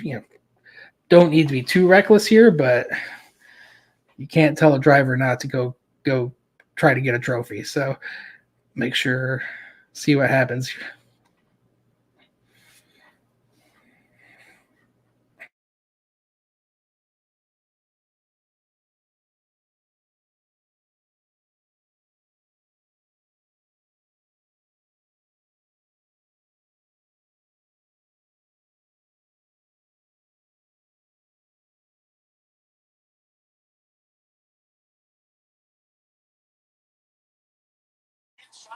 Four to go here. 2x2 for the most part right now, but we start getting some 3x3 action. It's going to be interesting. Tell you what, it's been a very Hendrick versus Penske showdown so far this stage. And then Daniel Suarez and Chastain are in the mix too here, but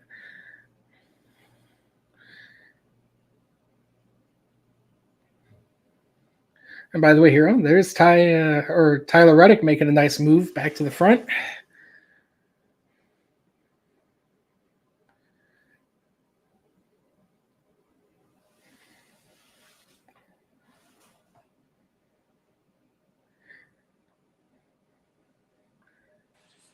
Looks like Danny Hamlin is just still struggling, man.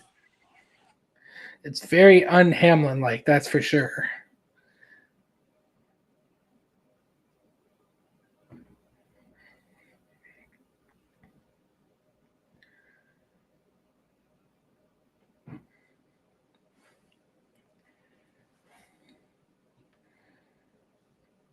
Big time crossover move by Haley there. I don't think it's stuck, but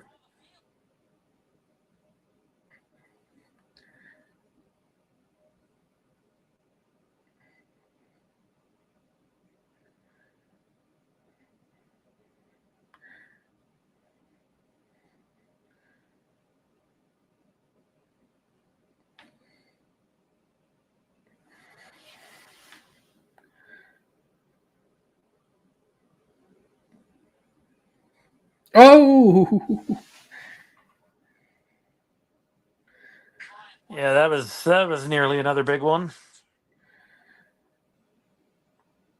tell you what, though, I mean, yet again, just really impressive driving by these guys to be able to do this, and you know,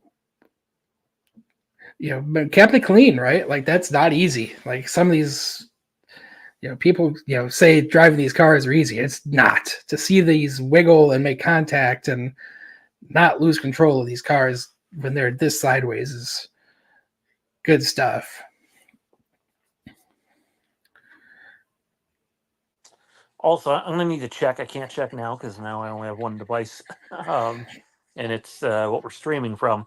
But I believe, could be wrong, someone put out there within the last 24 hours that the third RFK car would be chartered, and they also said that like 2311 does have that as a charter. Essentially, I think it might have been Adam Stern, and if it was Adam Stern, you can probably bank it. But I don't quote me on that.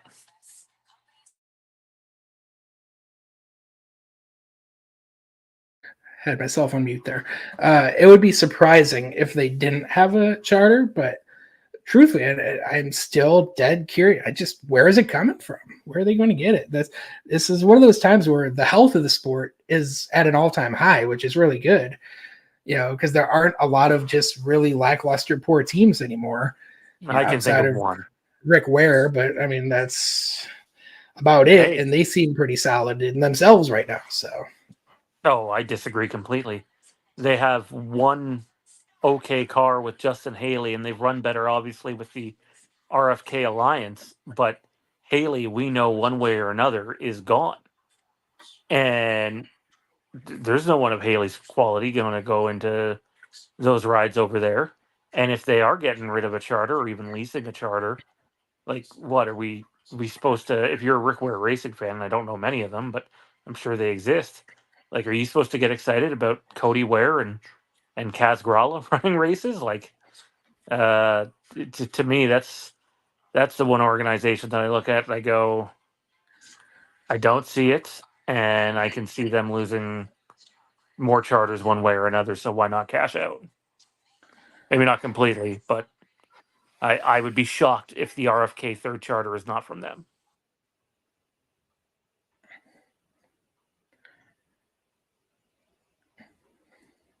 well, to who said this in the chat? Lynn. Yeah, it looks like SVG was able to get ahead of Hamlin there at the end of the stage. So, small victory there to finish P28 in stage 2, which is again not what I was What? hoping for. I was really hoping that they'd be able to move at least closer to the top 20 by the end of stage 2, but at least he'll be able to pit in ahead of Hamlin. So that's something. My hope for him this race was a top 20 finish and stay clean, and if he could finish in the top 15, it's like a win for them. And at the moment, there's just been no signs of being able to do that. Although we're still early, we're now going to go to stage 3. He's not racing for points. He can get a little more racier, so I'm going to reserve judgment on that. Hamlin, on the other hand, man, like if you think he wanted to miss out on stage points twice in a row, not just miss out, but like not even be close, like that's something clearly still wrong with that car. And we talked about kind of the lack of practice, right? Like, I was annoyed that there was no on track activity on Friday. And, this might be a situation where Hamlin's really regretting this right now because they clearly haven't figured out what gremlin is in that race car, because you're right. They've just been off pace all weekend long. I don't have access to the leaderboard right now, man, but how are the other Gibbs cars running? I've seen Truex flirt in the top 10 a little bit and just outside of the top 10, but I think Gibbs just got up there and he's fourth now. So, Unfortunately, they just went to pit road, so the board is now all sorts of jumbled. Yeah, I mean, they were running okay. I mean, you're right. It's not a typical JGR day in terms of, normally the JGR cars get lined up and march forward, and even the better cars, which have been Truex and Bell, have only been fringe top 10. So.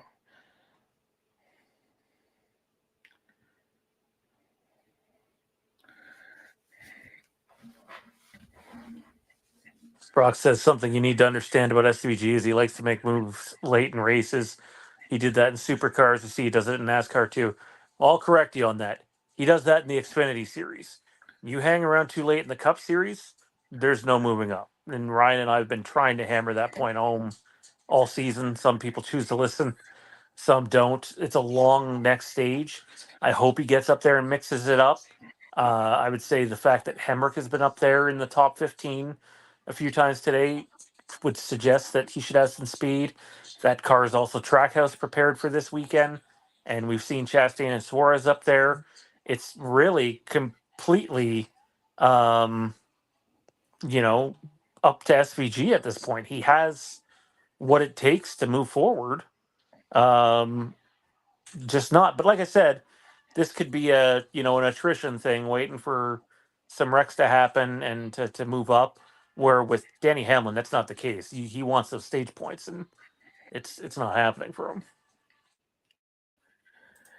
I guess to play devil's advocate, do we know for sure this is a Trackhouse car? Because I haven't seen anything like picture wise or anything that this car was prepped at the Trackhouse factory. It could be, it probably is, but I guess I don't know for sure. I It don't was want to make a blanket statement like that. heavily implied in a PRN interview that every single SVG Cup car goes to Trackhouse before going to the track. Doesn't mean Kaulig doesn't do stuff with it either, but yeah, I absolutely 100% believe that it's a combination of the two. Trackhouse is still getting some time with it. Either way, like I said, Daniel Hemrick's been in the top 15 too, so people can finger point to equipment all they want, and it's not that. It's just he struggled with the speedway racing, right? So I know he had that And really good finish early on in the year, but that hasn't happened since then. yeah, I was just going to say the last couple they were way off at Daytona a few weeks ago too, which was a bit surprising. Considering the first couple they were pretty stout. So I'm not sure what's kind of caused the bit of drop off in performance there. But again, it's not like he was slow yesterday. He had a fast car. He pointed out earlier in our chat that he had the fastest lap of the day, which again is draft dependent, not necessarily fully indicative of the car. But he obviously had a good car yesterday. But again, Saturday to Sunday, the jump is significant.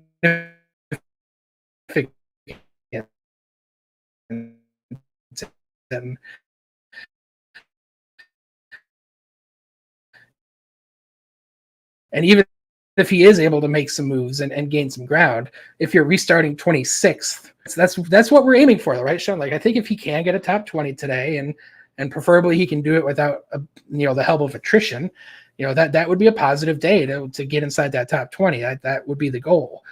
But it is just so hard to make moves, and even if you make a move, all it takes is one mistake and you get shuffled back and you lose everything you gain in a blink. So it is tough sledding here on Sundays in the Cup Series. Oh, 100%, man. I know you were getting back from your trip last week, but I made the point that SVG showed me enough in that Xfinity race at Darlington that he is, he's learned the track as much as he can in a lack of time, and that he was really, really good um, in that Xfinity race. And I think people just assumed that he'd be better in the Cup race. Even I was hoping he would do better. And it's not because he doesn't know how to drive the drive the track. It's the Cup cars are, pardon my language, fucking hard to pass in. You and I have talked at nauseum about the air issue with the car, and some people will listen and some people won't, but it is tough to pass in the Cup Series. I don't think his Cup race last weekend was because of his driving ability. I think between maybe not having the best car and how hard it is to pass, it made for a long, lousy 20 7th to 33rd place day for him all day last Sunday at Darlington. And you know what? He's going to have those weekends next year with Trackhouse too, probably more frequently than some people are ready for. But it's why qualifying is so vitally important now. Is if you can't get track position, or you give it up by a mistake on pit road or a mistake on the track, you really have to have a good car to move forward.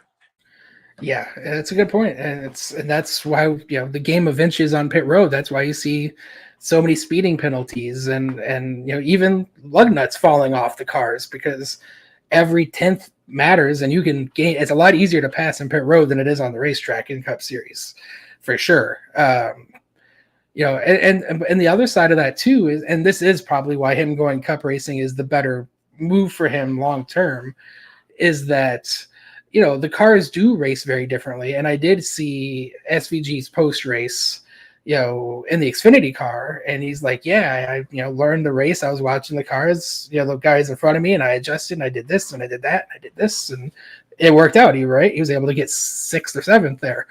And then he turned around and said, yeah, these Cup cars just race totally different. And that's another aspect of this, is that transitioning from the Saturday car to the Sunday car is a big gap, and you're trying to learn the car.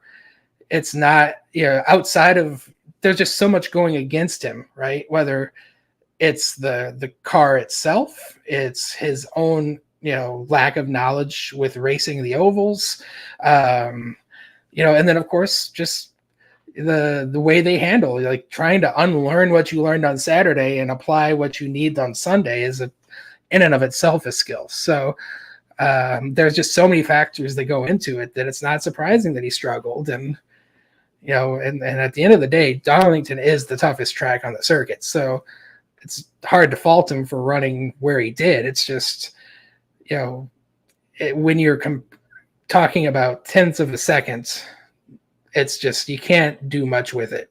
And when you start 26th or 30th, you can't really pass forward unless you're at a track like this, which is a super speedway. And even these have become damn near impossible to pass at these days.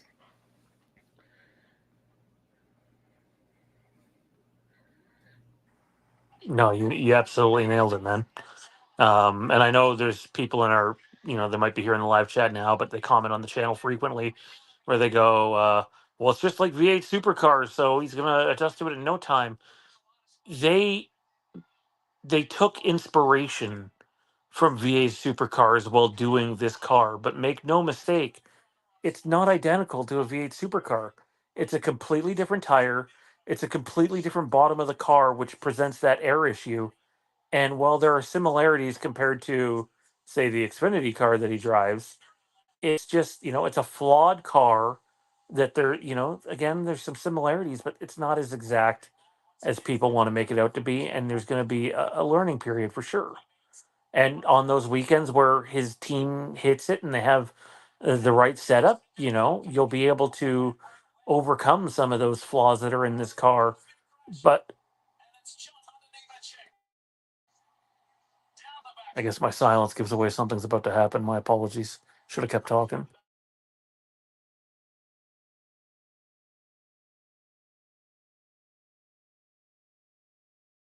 You're on mute, by the way.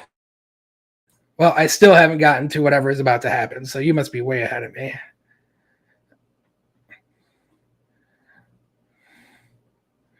There it is.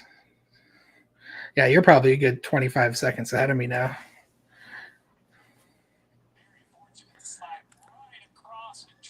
Nobody got into him all by his lonesome. Another driver I've been disappointed in is definitely John Hunter Nemechek. I thought he would, after all of the work he did to get himself back up to the Cup Series, I really thought he'd be better this year. He's been a big disappointment.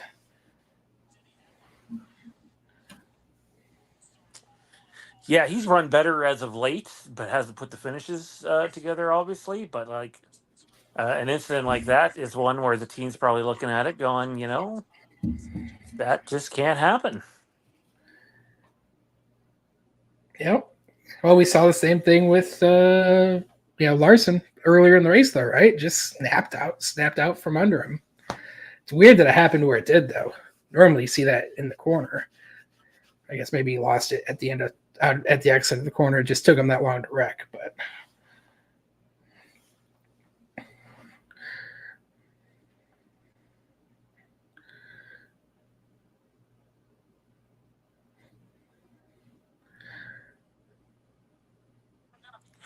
If you haven't yet, again, please take a moment to like the stream, turn notifications to all so you can keep up to date with all of our content.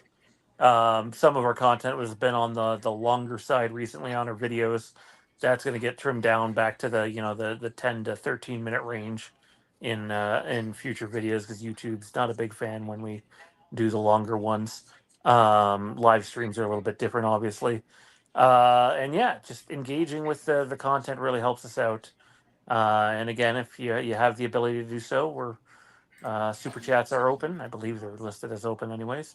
So feel free to help the channel out whenever you can, if you feel free to do so. But the easiest way to do that without spending money is just clicking the thumbs up button. It's free. It helps. It takes a split second. Thumbs up. Where is it? There it is. It really does help. I appreciate Sean always being the one to push it, but it really does help us when you engage with us in the comments. That's why we respond to you guys, because it really, it's just so beneficial to have that communication with you guys. And the like button and even watching our videos, it just all makes a difference. So I appreciate everybody that's dialed in today and has been dialed in with us the last few months. So thank you so much for taking this ride with us. It's been a great time. Looking forward to continuing to do it with you, and every little bit helps. So definitely fun for us to do these things, but it doesn't come without sacrifice and commitment from Sean and myself. So we thank you guys for also taking the time to listen to us. No, absolutely. We enjoy doing what we're doing, whether the video is a big hit video, an average video, a below average video. If we didn't get enjoyment out of it, then we wouldn't do it.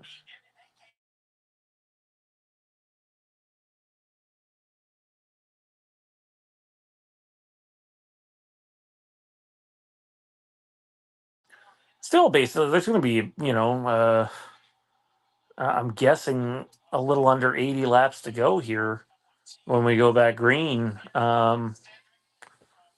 Lots of time, and I know people might be thinking, oh, well, I guess we have not a ton to go in the race, but I still think cautions breed cautions, and if we get one in the last 30 or 40 laps, it's just going to be chaotic after that point. Yeah, we're also getting to an interesting point. I know they're talking about it on the broadcast here. They're kind of getting to a point where they can almost make it on fuel. So, not only are we getting, towards the end of the race where the aggression is going to get turned way up, and, obviously, one caution could breed a caution, but, we might get to a point where, teams start, trying to make their final fuel stops here, and then, have to conserve a little bit, and that could also cause some chaos. So, definitely this is the part of the race where the strategy really cranks into another gear, and we're going to start seeing some desperate teams and drivers do some desperate things for track position. And like Ty Gibbs, here we go, this is a good example. I'm just now seeing Ty Gibbs stay out. So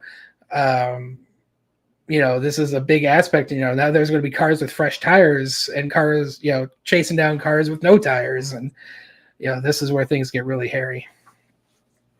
For the record, SVG is just cruising right now. Anybody who has been listening to their radio might have caught that, but means he's not pushing as hard as he could. which again, there's no reason why his car shouldn't be on par with whether it's, really the RCR, Kaulig, or Trackhouse cars. So, now it'll be up to him to not make a mistake. And oh my God, pit road is a disaster today.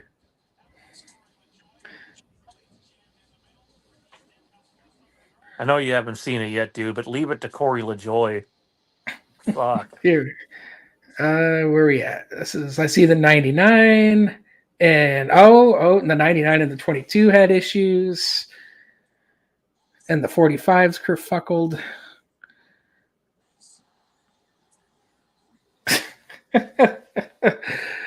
Yeah. I'm not a I big don't Corey remember. LaJoy fan, but at this point, he's just in his own head. At this point, he doesn't give a fuck. Yeah, it seems like he's going truck racing next year, so could be a good reset for him though if he goes down there, does well, and wins some races. Yeah, that'd be good for him. You're talking about maybe a Rick Ware ride. I guess maybe he could be a potential driver for that, but that would not be good for his long-term career either, to be honest. Yeah, he's just moving around right now. Riding around right now, Gravy. I think you're just popping in, but we spoke that neither Ryan and I were overly thrilled with his Xfinity performance yesterday from a team standpoint, and then he obviously made the error by moving to the outside, but you got to make those moves on super speedways if you have the car to do it, because sometimes there's not room in the inside. Going up the middle is almost always a bad idea, and you got to be willing to make a move to the outside. So I expect that 16 car is going to be a little more active here the deeper we get into stage 3. It's still early, like a basketball game. You get into the last 30 or 40 laps of a race like this, and it can take forever just due to cautions. Yeah, this is definitely the part of the race. Although we are, riding in the back is a strategy, right? Like we've seen this for years and years and years at super speedways, and this new car, especially at Talladega and Daytona, where everybody is running 2 abreast, 3 abreast side by side. Hiding in the back hasn't been a good option in recent years because it's just so hard to pass. But here at Atlanta, where you at least are a little bit more spread out, maybe the riding around in the back has been a strategy we've seen employed. I'm still curious. Maybe this is the Hamlin strategy. Maybe we'll start seeing him move forward here now in the last 80 laps of this race. But, riding around is fine, but there's no more time to ride around. With 80 to go, this realistically could be their last pit stop. I mean, it probably won't be, but it could be. It's time to go. If you got something in the tank, this is time to start using it. So we'll know here in the next probably 20, 25 laps if there's anything more that SVG has that he can show us here to try to get into the top 20 or even better.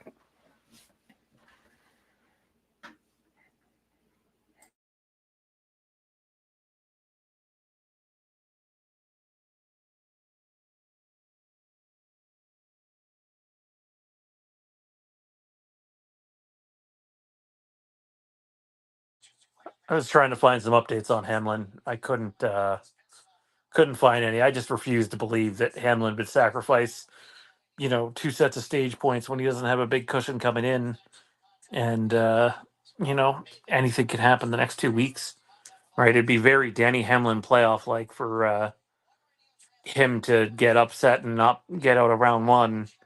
Just can't seem to get it done come playoff time. And, he was certainly talking a lot of smack over the weekend saying no one was better than him and Kyle Larson. And,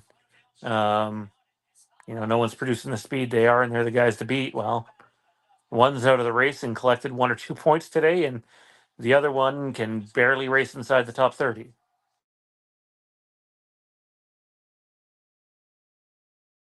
And I don't think either one of them are driver issues necessarily.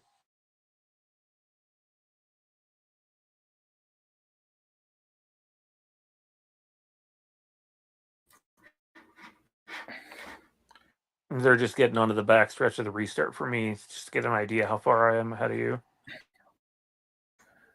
Sorry, my thing kind of froze up on me for half a second. Couldn't unmute myself. They just took the green for me, so they're going barreling off into 1 now. Just completed One the thing, lap, so yeah, the one thing about well, at least watching the ticker here throughout the race is that we're watching like the cut line, right? With it's the who's below the cut line, who's the next four to the cut line, and the name I haven't seen is Denny Hamlin. Even with him running wherever the hell he's running right now, 30th or so, he's kind of just there, right? So it seems like I don't even running with this, if it is a strategy, I agree with you. I kind of doubt it would be the strategy, but if it is, just staying clean and safe is probably their best bet for this race, and try to avoid any carnage, because we've already seen it. Like, you get torn up, you could lose it here in Atlanta, but you're not going to win it here in Atlanta. So well, he's had to move up a bit because now they're showing him +4 to the cut line, and earlier on he was -6.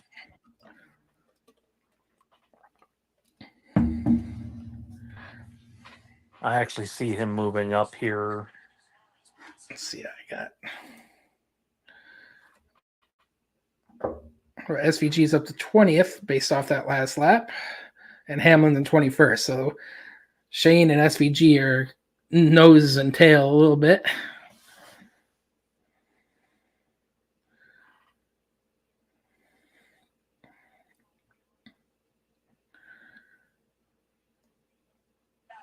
Yeah, both are running pretty close. Oh boy. SVG almost wrecked. I don't know if that's Harrison Burton back there.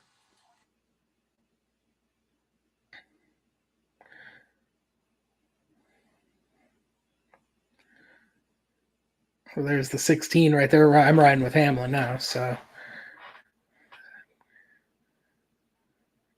who is that? Oh, that was Haley that bumped him up a little bit.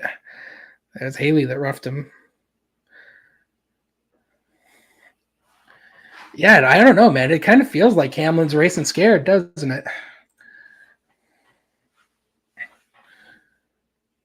Well, someone, I think it was it Lynn in the chat? No, Cindy mentioned that she didn't realize Hamlin didn't have a championship yet. The truth is, he should have a few by now, and it hasn't happened. And that sort of thing can mentally wear on you in sports.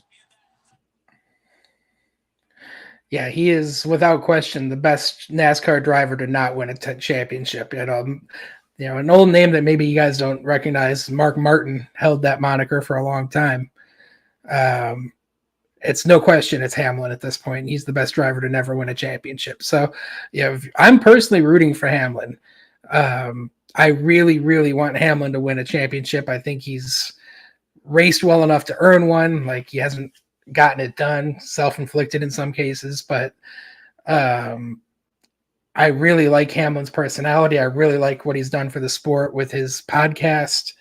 I really like that he's putting up a fight in these negotiations with NASCAR. Somebody with a backbone finally kind of fighting back a little bit.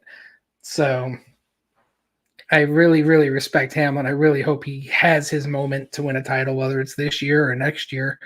I just hope he doesn't throw it away, as you said, Sean. That would just be disappointing for me. Yeah, I've never been a big Danny Hamlin guy at all, if I'm being honest. I think he's a bit of a dick on the track. But I started listening to his podcast, and like the business aspect of what he covers is very enlightening. I love listening to that sort of thing, and it's definitely.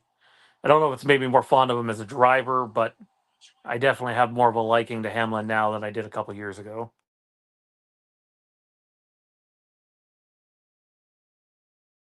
It's getting extremely racy, by the way, and there's still 70 to go. I think wouldn't be surprised if we start to see some spotter talk just saying, hey, can we wait another 25, 30 laps before doing this?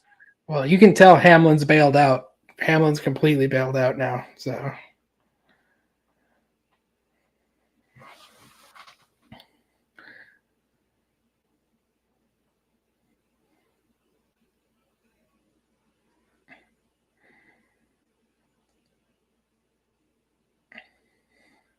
The interesting thing here is, I don't know if I've seen one dominant car today that's constantly been, first or second place. I really think anyone, there's probably 10 or 15 cars that could easily win this race. Yeah, definitely. I will say, I feel like whoever's out front has a massive advantage. The one thing about this track versus a Talladega or Daytona is, they're not as lined up, right? You're not seeing as big of a push from one lane over another. Where I feel like if you're out front, you can really kind of manipulate, and block a lot easier. So I feel like whoever's leading this race with the last couple laps to go, I think will hold on based off what I've seen so far. But there's just so many cars that could get there and do that. That's the exciting part for me. Yeah, absolutely. Who here went in commercial break? Ryan, I'm assuming you see nothing right now. No, I see it side by side. Oh, do you see it side by side? Okay. Mm-hmm. Do they do that all race for you? Yes, for the last couple races, NBC has done side by side. Something they've been pushing this year that nobody will miss a lap. So the one thing I like about watching up in Canada on TSN is every race, unless it goes under yellow, then they'll take a full commercial break. But we see side by side under green. Boy, could have used that back in the day.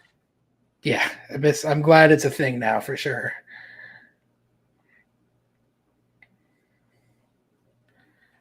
I believe it's Ty Gibbs out front right now, and I gotta say, obviously we know why he got the ride he's in, but the kid's got talent. Obviously, he's driving some of the best equipment that you can buy in NASCAR, but his just improvement over the last 10 races or so has he seems to be able to put a full race together, which in my opinion he hadn't been doing up until then, not just this season but period since moving up to Cup. Well, this is only his second year, full-time year, right? So definitely not surprising to see him run up front. He's obviously got some of the best equipment you can get, as you said. But his maturity has been something I was surprised by, even last year, but really this year. Because we all know, if anybody's been a NASCAR fan for even 3 or 4 years, will know that Ty Gibbs, when he was in the Xfinity series, was not a very fun person to be around. He was wrecking a lot of cars, kind of using daddy's money or grandpa's money a little bit too loosely, and was just making a bunch of enemies. But since he's made the move to the Cup, he's really shown a side that I didn't know he had, and it's definitely helped him, I think, this year in particular, make the playoffs and be solid week in and week out. So again, finishing races is the hardest part. Being able to get, to win the race, to finish it off, is something that takes some time. And, we saw that with a lot of good drivers. It took Elliott almost 4 years to get his first win. I definitely think Ty will win, if not this year, next year. So a lot of talent there, a lot of, somebody that, as much as I disliked him in the Xfinity series, he has, without question, earned his seat. He has been very, very fast. Hamlin back down to -12 below the cut line. Yeah, Hamlin got out of Dodge. He fell all the way back. Also, like on a Ty Gibbs note, for those that don't know, and I hope I don't get the relationship wrong. I don't think I have it wrong, but I believe he lost his father tragically towards the end of last year in an accident. And obviously, when something like that happens, especially when it's unexpected, it can change a person. Dude, it's even worse than that, Sean. He won the Xfinity Series title back in 2012, and his dad had a heart attack that night and died the next day after he won the title. Yeah, that's awful.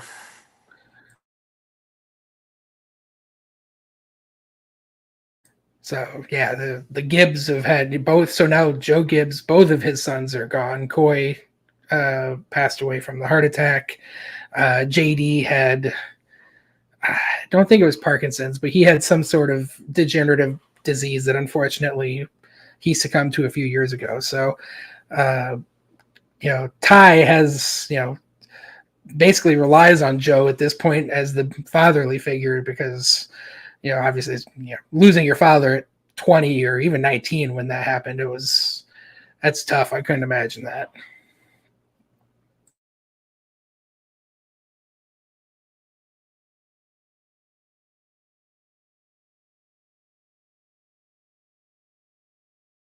And once again, Kyle Busch has found his way up contending for a win.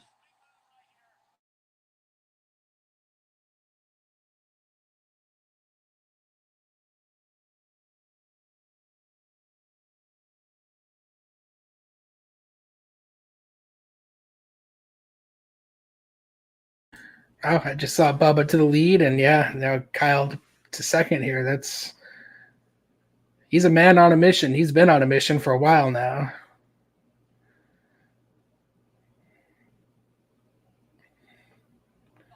Yeah, those whatever this one welcome thing is, seems to be working because both organizations have had different levels of improvement since the Olympic break. Someone asked if we're going to get an announcement on them becoming one team. That would surprise me. I don't think that's in the cards. Uh, and I'm going to.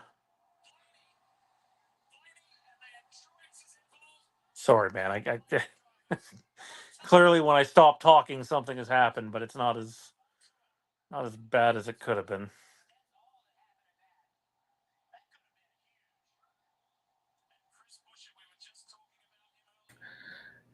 Oh, was that Martin Truex taking some damage? Ryan Blaney, Chris Busch, a lot of good cards there.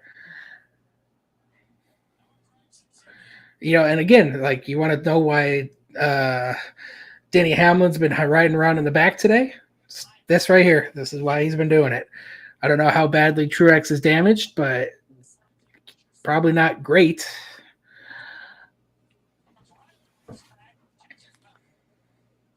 That could have been way worse. Like the big one was avoided there. Some minor damage on some cars. SVG locked up the brakes there. It looks like he SVG might got have. into the fence pretty good there. Yeah. Oh, did he? Yep.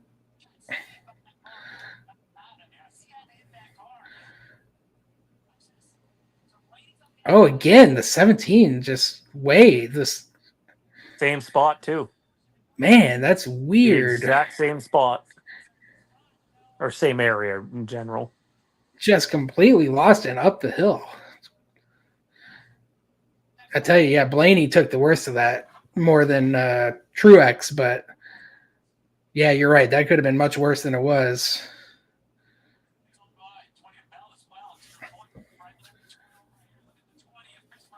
Yeah, Blaney could have been way worse than what he ends up getting too. Like that should have been a big one and wasn't. Kudos to everybody for doing various different things to stop that from getting even worse. I didn't see SVG hit the wall yet Oh, on my end.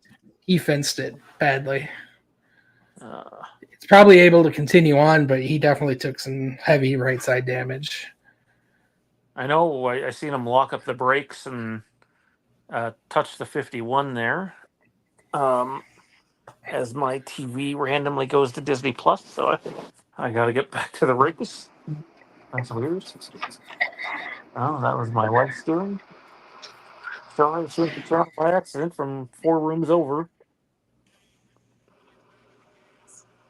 I'm gonna have to redo this. At least it's under caution.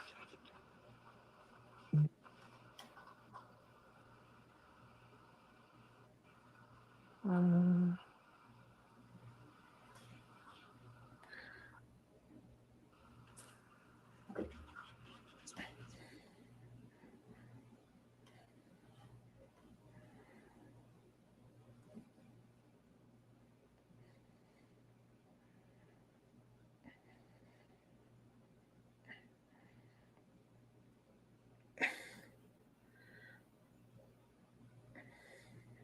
Bear with me here. I'm trying to fix my end. Let me know when they They're get just the green. it's going to be a few laps still. Although it looks like actually they're kind of highlighting Blaney at the moment.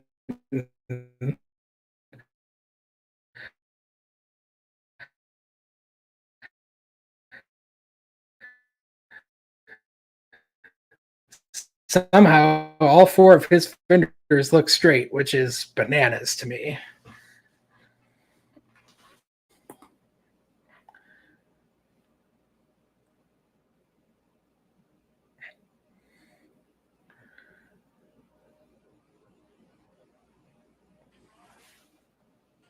Yeah, broken toe link for SVG.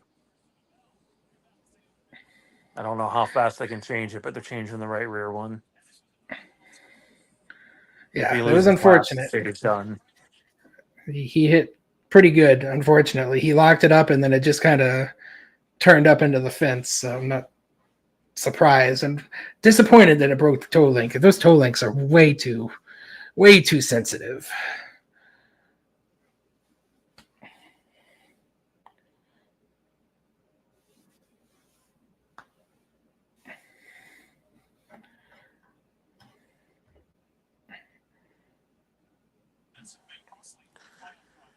I don't know if anyone can pay attention to the leaderboard for me because I can't pull mine up, but curious to see if he loses laps here. I don't know how fast he can change a toe link. At the moment, he's 2 laps down. Oh yeah, they just drove past them. They're still there. Yeah. Well, he could get 2 laps back, but much more than that. And I hate to tell everyone this, his day's basically over. Well, the one thing again, this is a super speedway race with 53 to go. Like, that's never over. The attrition is a real thing. So, Oh, from 2 to go, yeah. But if 2 becomes 5 or 6, you're not fixing that. And right now on my screen, it has Ryan Blaney, and if you look down from him, they're working on SVG's car. I'm sure those that are watching in-car cam with SVG right now are seeing it, but yeah, they don't appear close to getting back on just yet, and that's unfortunate because like he didn't necessarily do anything wrong there, and like that should have been a 10-15 car wreck easy, and somehow it wasn't. Just these things happen. This is speedway racing. I think again, like, that's from what I've only seen the one replay where he slammed on the brakes and got up into the fence. You know, it's just a bit of an unforced error, really. Like, yes, it could have been worse as a whole for the accident, but from SVG's perspective, that's nobody else hit the fence behind that wreck besides him. So, just another area where, figuring out the limits of, when to brake, how to not wreck yourself when trying to get slowed up, right? Like, Well, if he who hammered knows on the what he would have been brakes, able to do, but if now he he's hammered taking on the himself. if he hammered on the brakes mid-turn, that's a Yep. no-no It was because on you're the going right straightaway up the too. track. Oh, was it a straightaway? Yeah. I don't know. I still haven't seen him hit the wall, right? So like I didn't even know what happened. You see it. I must have had my eyes down on the other screen when it happened, but so I can't really comment on what happened. Um, but yeah, avoiding wrecks is also sometimes there's literally nothing you can do about it. But there are times, and by the way, I'm not placing any blame here, so please no one think that because I haven't seen it. But being able to avoid wrecks is also a talent. Like we watched, I did the Daytona race, I believe it was, with SVG in the Cup Series, and he avoided wreck after wreck after wreck, and then finally got that. I can't remember if it's the Cup Series or the Xfinity Series.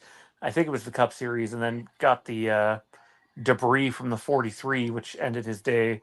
Um, but like avoiding wrecks is a talent, and I've seen him be really good at it. So until I see what happened, it's hard for me to comment. But yeah, Yeah. Again, like, it was Yeah, he had to hit the brakes, John. Obviously, you have to, wreck avoidance. You have to get slowed down. It's just, you know, how hard to hit the brakes. He was, again, he locked him up. He smoked, he smoked his brakes down the back stretch, and then it turned him into the fence. Right there's, maybe he had too much, brake bias that caused that. Hard to say, but um, it's the small stuff like that. Yeah, and now his day is done because he is 4 laps down now. It looks like 5 laps down and getting worse. So Yeah, he's a day that might have been able to. He still could have gotten a top 20 out of this day, and now well, he unless still there's some could, massive attrition, he could. You're right, but it's going to take a lot of massive attrition now to kind of get him anywhere close to that point. I am curious to see if on this restart guys decide to back off and wait 20-25 laps before making some real aggressive moves. But my guess is 49 to go when they hit the line. My guess is it's time to go now, man, especially for guys that just lost spots that are in the playoffs. And you mentioned Martin Truex Jr. earlier. He's about to get lapped. Yeah, exactly. And again, this is the, assuming this is the Hamlin strategy, right? Like, try to stay out of the mess, and the 19's about to go a lap down, might even go 2 laps down, depending on. Yep, he's now 2 laps down according to the tracker. So, his day's also practically done. He's down in 33rd, and it's going to be really hard to come back from that.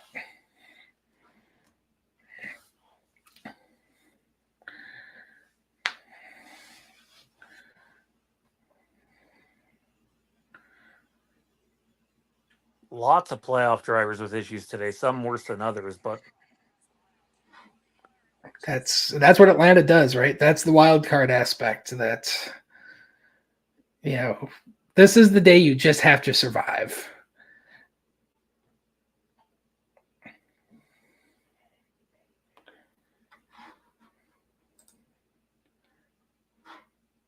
So SVG is 4 laps down now, so the tracker corrected itself, but even still, 4 laps down is really tough unless some really crazy shit happens here. yeah, he basically needs the big one to happen, before 7 or 8 to go, in order to actually probably even before that, or else they'll just go to overtime. But he needs the big one to happen to gain positions at this point in time. And boy, they are racy. Yeah, now they're 4 wide. Whew. Forget what I said about telling them to wait 20 laps.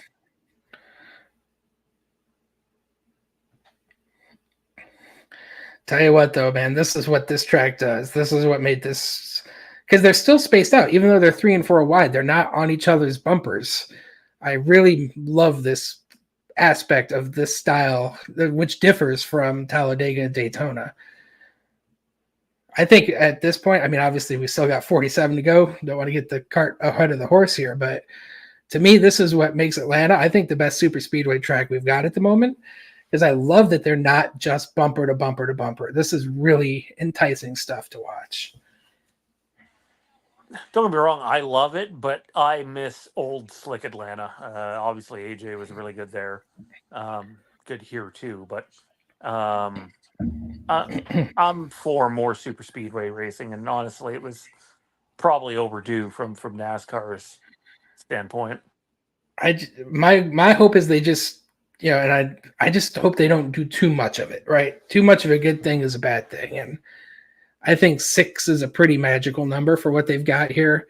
Similar with road courses, right? 6 to 8 seems to be pretty fair to me. I just don't know where you get more from another track unless you build another track or go somewhere new. Texas is what I mean. Texas blows. And this comes from somebody that lived in there, in that neck of the woods for quite a few years. Bulldoze it, rebuild it, do what they did to Atlanta to it, because the current Texas stinks. God, if I'm someone racing around Corey LaJoy right now, I'm holding my breath. He is a menace.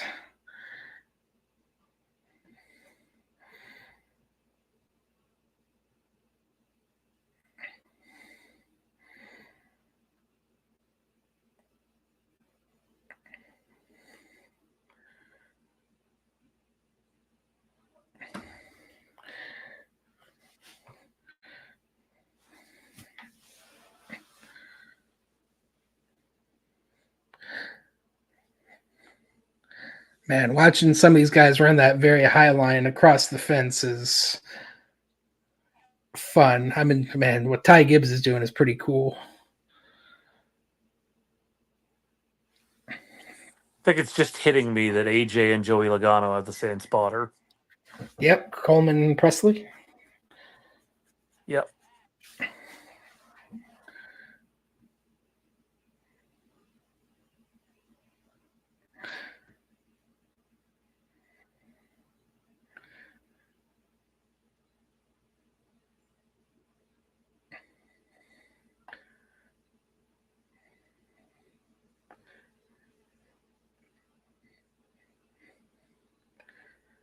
Guess I'll throw this caveat in there now before it gets any more crazy. Is that is one advantage AJ and SVG are going to have in the Cup Series next weekend is they're going to be able to flip stage 2 and stage 3, where not every other driver is obviously not going to flip it, but those playoff guys are a lot of them are going to be desperate for points, and so if AJ or SVG get stuck in traffic or whatever, they're really going to have a bit of a cheat out of it. Yeah, truthfully, that's kind of what won AJ the Roval last year. Is that if you want my opinion, I think Tyler Reddick had the best car last year, but because he needed the points, he had to stay out. AJ was able to flip the stage, and he got to track position, and Reddick was never able to recover it. And I think we're going to see that exact same bit play out next week at Watkins Glen, and then in a few weeks at Roval, where some drivers are just going to be desperate for points and they're going to stay out and get them. And yeah, AJ and SVG should be flipping every stage imaginable for that track position.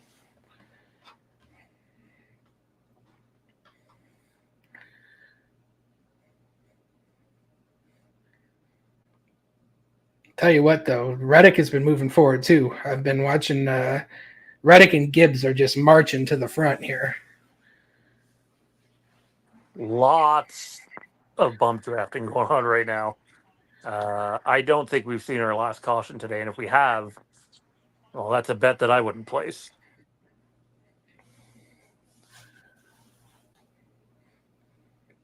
I'll go one step further. I think there'll be multiple more cautions. Yep. Yes, I agree with that. And you can basically put Truex in the same camp as Larson and Briscoe. As I know I'm a bit ahead of you, nothing happened. Just he's back down pit road, and just devastating, day for them. Yep. I tell you, my prediction of Truex missing or being eliminated after round 1 is looking a lot better today. Not rooting for it, of course, but just something about their season has really taken a turn that's been, odd, that they've not been as competitive as they should be in that car.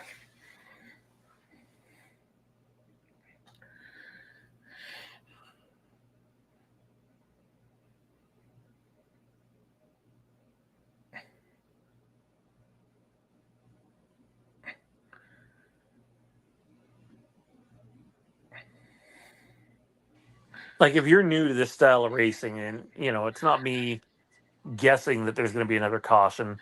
Look how hard these guys are racing right now. Now think about how many of them there are in a very small space. The odds of someone not making a mistake with 34 laps to go are slim.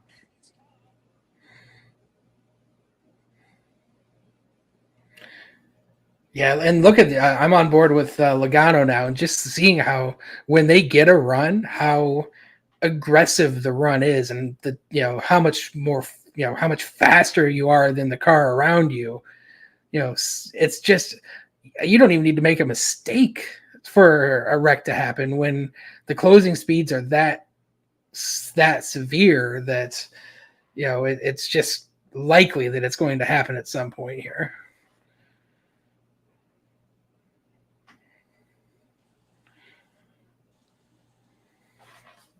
Kyle Busch has been controlling this race for some time now. And that goes back to what I was saying, 10, 15 minutes ago, that I really do feel like the control car has a huge advantage now. Obviously, if you get side by side, that changes things. But as long as he can continue to kind of change lanes and block whoever has the momentum, that there isn't as much of a draft in Atlanta that makes it a little bit easier to do that.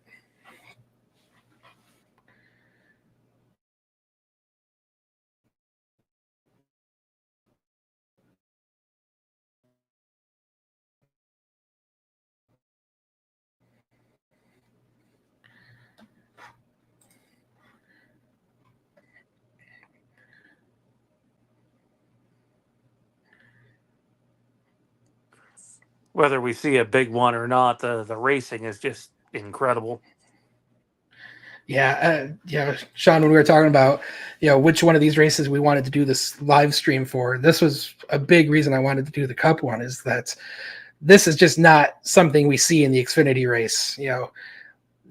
This is just much, much more intense, much more, seat of my pants. Like, I am freaking nervous and I have no skin in this game. Like, it's that crazy right now. Yeah, the closest the Xfinity race got to this was the last 20 laps or so. It's been honestly pretty racy the whole race, but now it's just like, we're not just talking racy. We're talking way over the top, 3 wide, sometimes 4 wide. Guys getting runs, having to back out of a run from nowhere to go, and then hoping they don't get run over. I'm surprised they've gone this long without wrecking again, to be honest.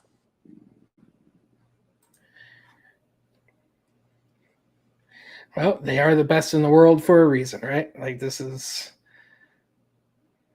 and again, like, I've been just constantly saying this all race long, that they are close, they are bumping, they are on each other's, rear ends here, but there is separation that helps when there, are places to go when things go a little hairy. You can make an evasive action more than you can at some of the other tracks.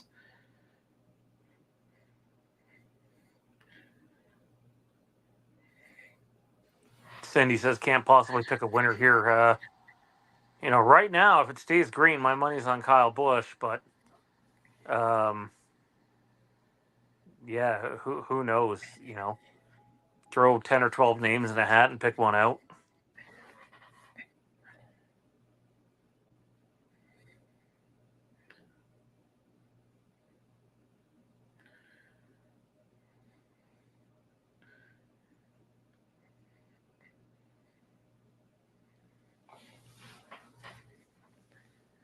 Well, I will say the car that's been the most impressive to me at this point has been Ty Gibbs.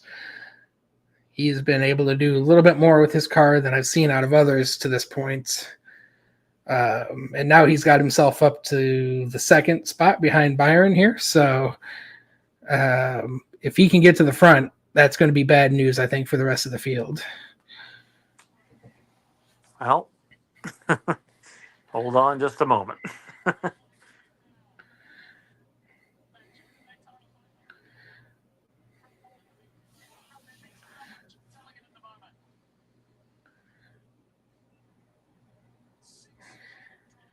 And there he goes. He's in the lead. So now let's see if he can hold it. But I feel like he has the freshest tires. He's got a really good car. But I tell you what, man, Daniel Suarez has been right there with him. Both of them have marched to the front. So The lower line is starting to lose a little bit of steam, which is not what I want to see as a fan a little late here, but we'll see if it can recover.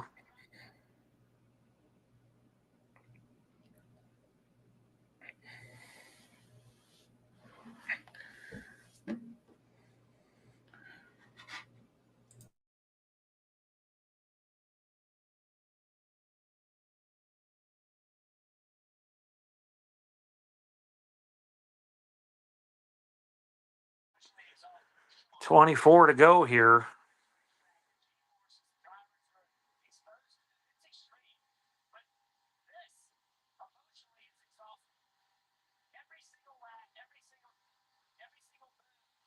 Yeah, I tell you what, the low lane got disorganized a bit, but now they're back, nose to tail here and moving forward again, so that's good. Oh, who's that white car? Is that Elliott? Elliott made a nice little move.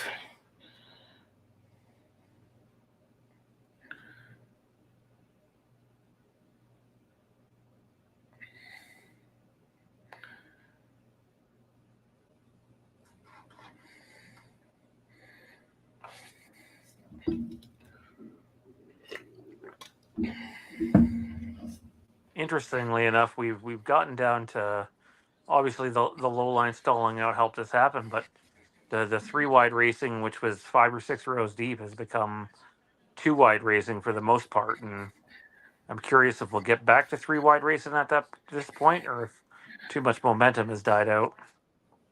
Yeah, and tires. I mean, there is tire wear here at Atlanta, and they've had a nice little 20 something laps since the last caution, so tire wear might be playing a factor with that part.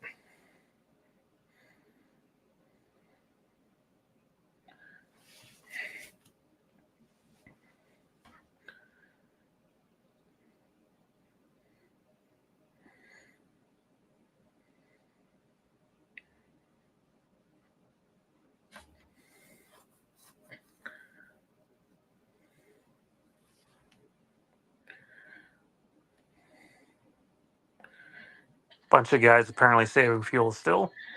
Yeah, that's what I was just listening to Latart saying on the broadcast, that they might be right on the number, and some of these teams might need to be breathing it just a little bit. So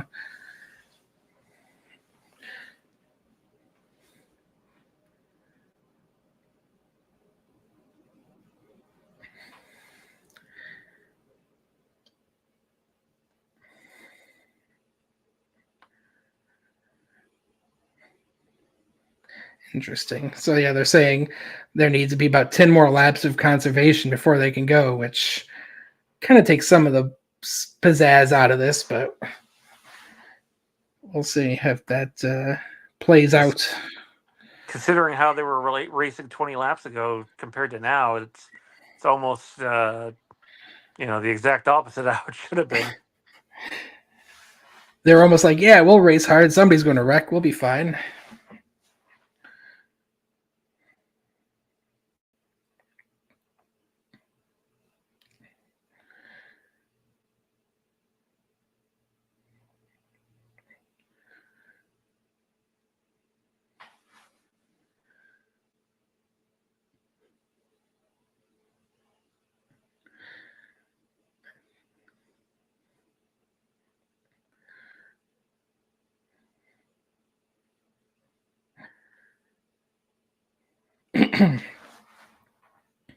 I wonder how much they're holding back because, unlike Daytona, this isn't half throttle here.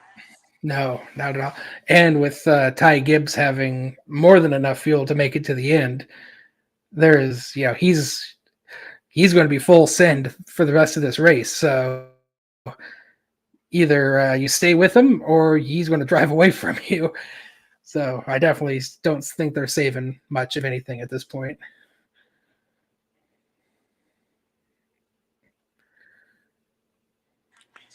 There, something to look for here is Suarez is up front challenging, and Chastain's not far from him.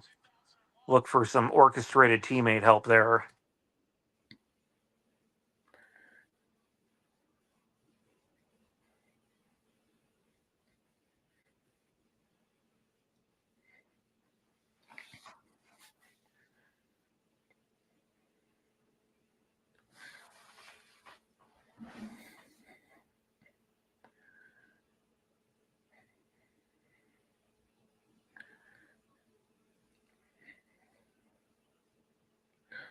Ooh.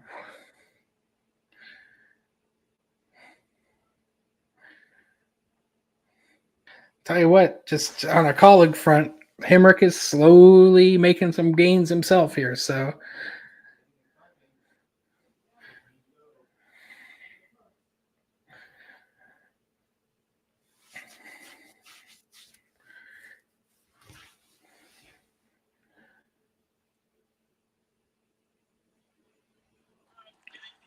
Chase Elliott started to show some speed on the outside. Yep. Yeah, Elliott's been able to do some things with his car as well that some of the others haven't been able to do. So he's definitely got a chance.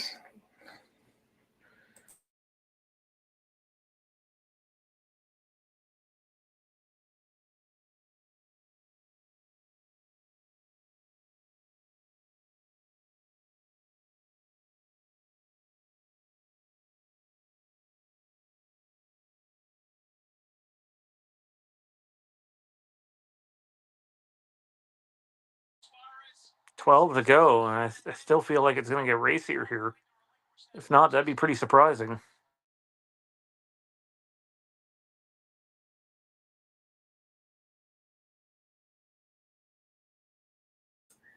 I tell you, just seeing some of these moves that Stenhouse is doing, and even Elliott, that somebody's going to make a mistake at some point.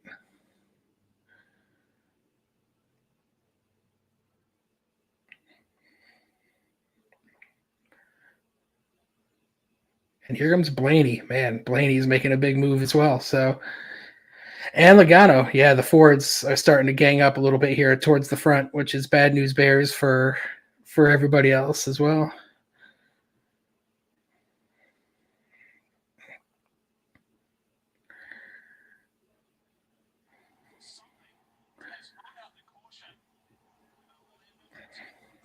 Well, that's not the caution people wanted to see.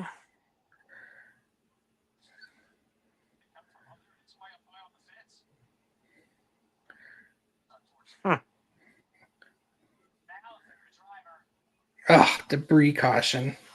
Is that signage? Sure is. Fell off the top of the fence. How convenient.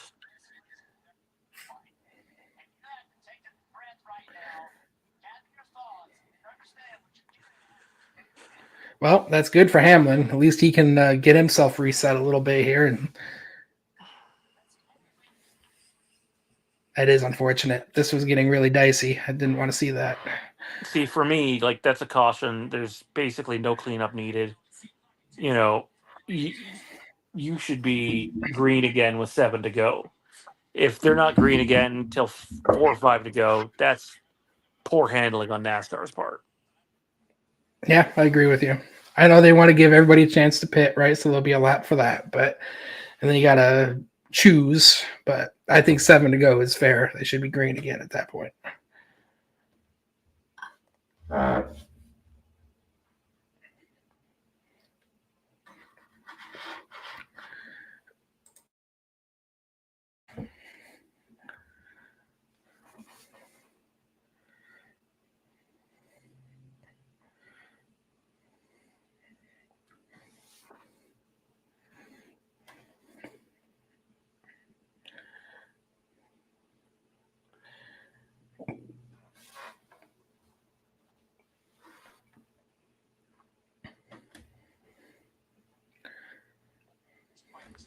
I agree, Cindy. Just NASCAR has a bad habit of just clicking off laps.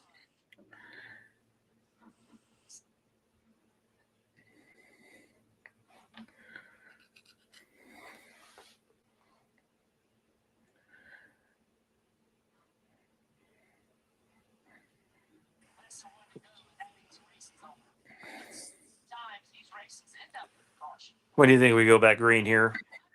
Should be 7, but I'm expecting less.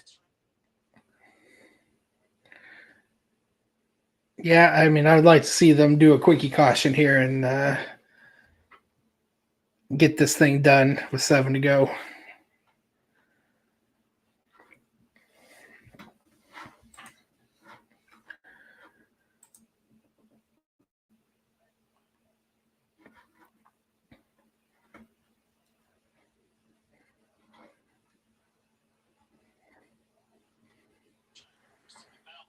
I don't know if we'll see another photo finish, but, stacking everyone up like this with, I'm guessing 5 or 6 to go when we go green, basically guarantees someone's getting turned.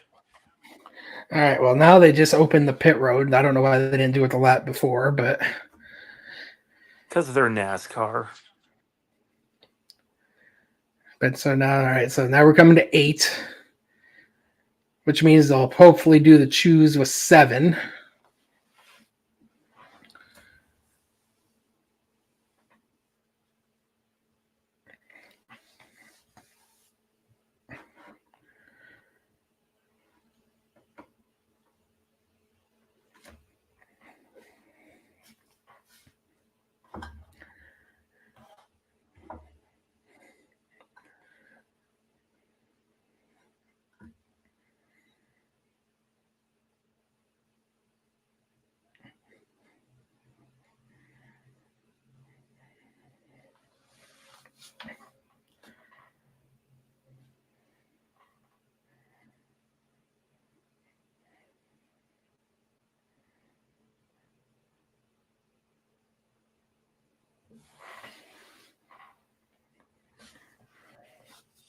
Like, what are we doing?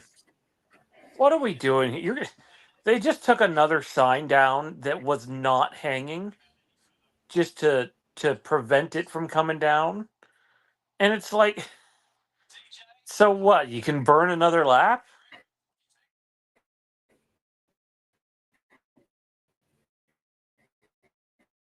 That oh man, I love NASCAR, but I hate it at the same time.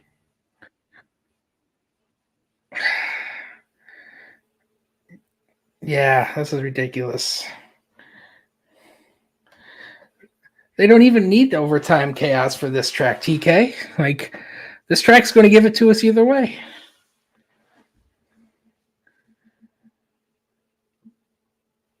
We're at 7 to go, and I don't think they, at least on my screen, we're at 7 to go, and they've not done the choose yet, which means you're not even getting 6 laps.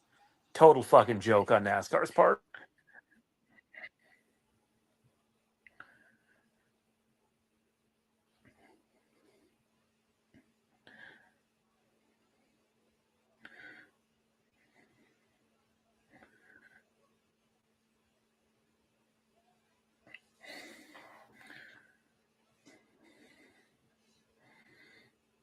Yeah, so we're hoping now for 5. I guess that's what we're shooting for, 5 laps of racing. Utterly pathetic. Should have had 7 at minimum.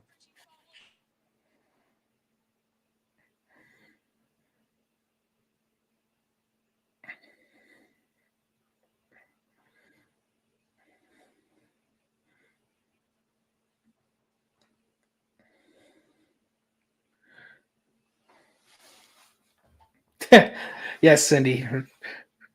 Bring me a cup of tea, too. This is ridiculous.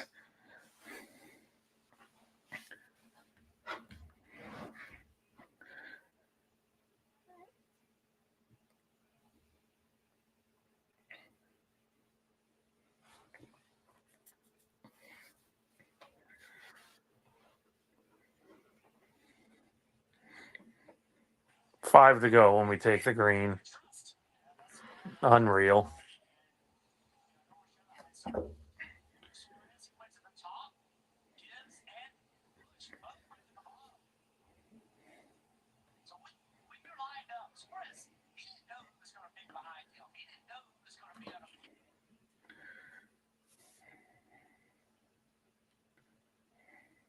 Well, who do you got, man? Call your shot. I mean, I know there's a good chance we'll get another caution, probably in the first 4 laps, I would think, but maybe we don't, and it's one of those last lap cautions that ends the race. But who's your call? I'm going to say Logano. Logano's really good at this sort of stuff. He's a great restarter. You know, I think anybody in the top 4 rows could probably realistically win this thing, but it's just going to be mayhem. But if you're making me pick, I'll say Logano. He's about the last guy I want to see win. I'm going to go with, I'm just looking at the leaderboard now. It's really between Gibbs and Busch for me. As much as I'd love to see Ty Gibbs get his first win, he's earned it. That 8 car has been up front week after week after week here lately, and I could see him willing to do some pretty gnarly things to put it in victory lane.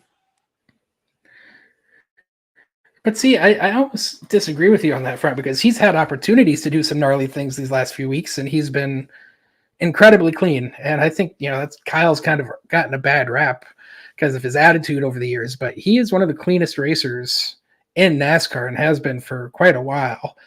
That he'll do what he can to win this race, but I don't see him. Like with Harrison, I don't see him wrecking somebody to do it. He's either going to get it clean or he's not going to get it at all.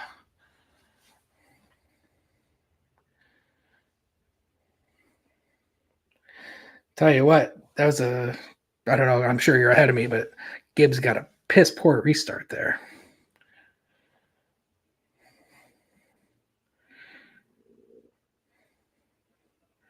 But then again, look at that. Right, great move by Ty Gibbs to get it right back. So.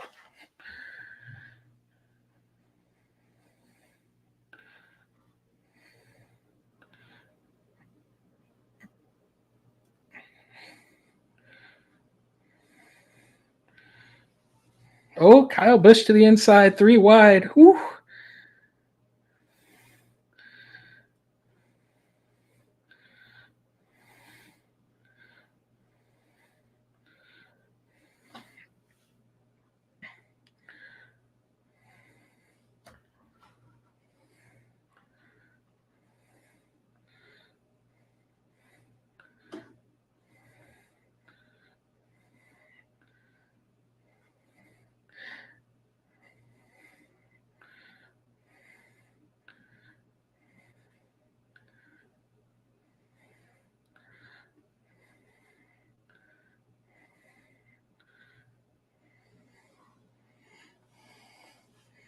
Oh, so we got a pair of teammates lined up. Got the Trackhouse cars and the Penske cars here.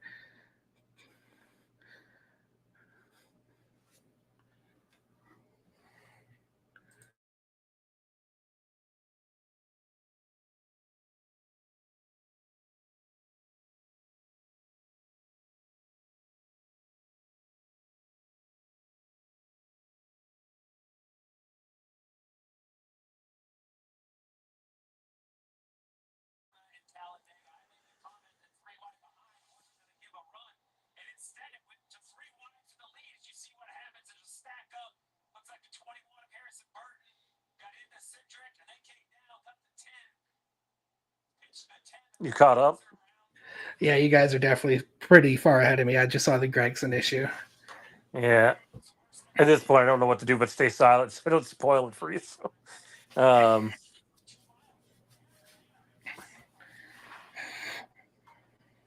looks like Harrison Burton into the back of him.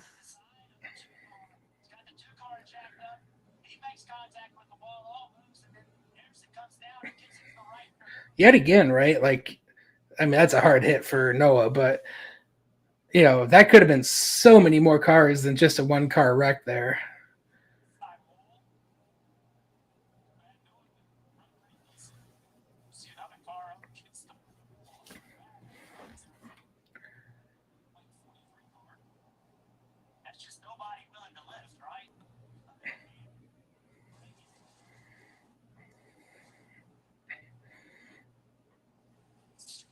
Well,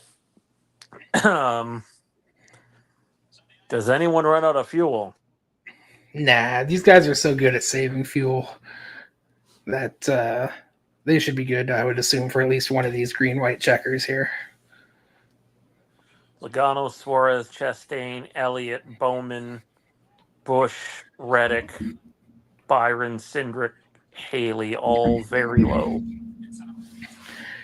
Remember, the one race that Logano has won this year, he did it some fuel whisperer nonsense, 5 overtimes, somehow had enough.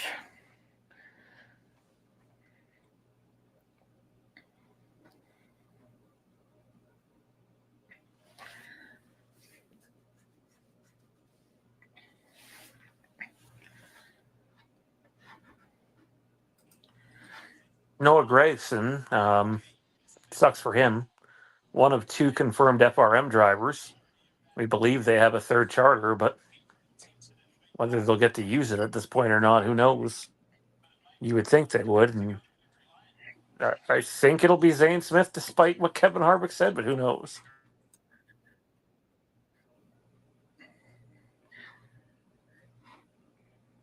Yeah, Someone with the last it's name quite Smith. the That's my interesting prediction. play. Yeah, it's Chandler Zane, right? Like, I still don't know where, let's assume Zane for a sec. I really don't know where Chandler is going to go next year. Like, My it's guess is not somebody, I Toyota think. after what he said after last night's race. Did you catch the Well, comment? that's It wasn't on air. It was with, I don't know, it was Front Stretch or someone else. He basically said there's no help in the Toyota camp. We're all, pay to play guys or something along those lines. Basically don't expect Toyotas to work together. And I thought, oof, that's not untrue, but like, eek. yeah. Well, At, that's at the same time, maybe we you shouldn't see have bought your way out. exactly. No real sympathy for me on that one, but yeah, somebody, I might have been Breakhard, maybe somebody else, but hinted that Chandler's funding is drying up as well. That obviously he has support, but similar to Sheldon Creed, that they spent a lot of money this year to put him in that car, and there might not be as much of it floating around for next year because of the budget they needed to be in a JGR car this year. So And I that's definitely unfortunate for still, him. yeah. So there are, again, not many opportunities left. Not a lot of good cars left. The flip side of that, though, is, you mentioned not really having sympathy, and I got to be honest, I really don't either because, sorry, my cam went on there. Yes, I am laying in bed watching the race. That's what happens when you have two little ones roaming around the house at daytime. Nighttime races, I can sit at the desk or in the living room. Daytime races, not so much. Not unless you guys want to hear carnage all stream. So, 2 and a 4-year-old, and the 2-year-old is as wacky as it gets. But yeah, for Chandler, man, like not only would he have been with Kaulig this year, he had an additional year left on the deal. And if you So, want my like, opinion, he probably would be in a cup car next year with Kaulig. 100%. He's the driver of the 31 next year for sure at this rate. If he had stayed. Yep. That again, listen, that family clearly has money. They're used to things kind of going their way. That's you know, don't begrudge anybody that has the ability to support people. I wish I was in a similar position at times, but patience is something that gets lost to people that are used to getting their way constantly. And I just feel like the Smiths may have shot themselves in the foot a little bit by being a little impatient with Kaulig. And I recognize last year and even this year for Kaulig wasn't exactly a rosy picture, but had he stayed in that Kaulig Xfinity car this year, A, they still would have been very competitive, as we've seen, and B, would have a much, much clearer picture to the Cup Series, which was apparently his whole driving force for trying to get out. So definitely don't feel too bad for him on that sense, because one extra year of patience would have set himself up for a good opportunity going forward.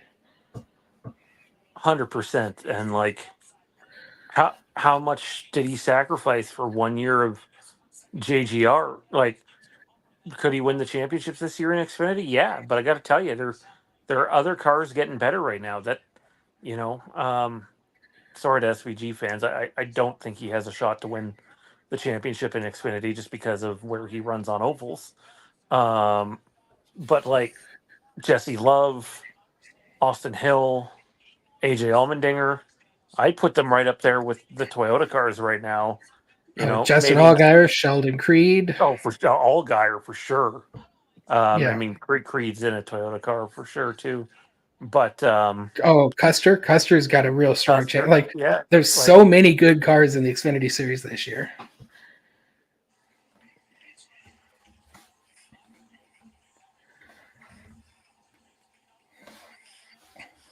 I will be silent as a whistle here, ladies and gentlemen, as we get ready to wrap up. They're about to go green, and I think I'm about 30 seconds ahead of Ryan, so I don't want to Yeah. spoil anything. Yeah, they are going down the backstretch for me at the moment. So I'm probably behind all of you, but I'll be giving you my commentary as I see it. So They took the green.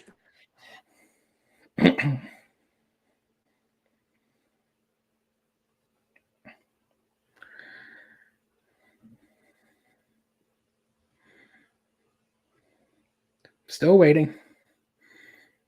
They're coming out of 4. If carnage has happened, I'm completely missed it. That's okay.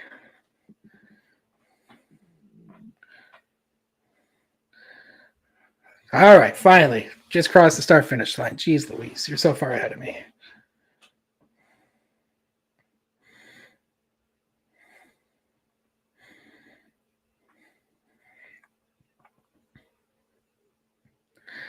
Well, they are even down the backstretch, which is slightly surprising. I figured the Ford horsepower would be a little bit stronger here, but...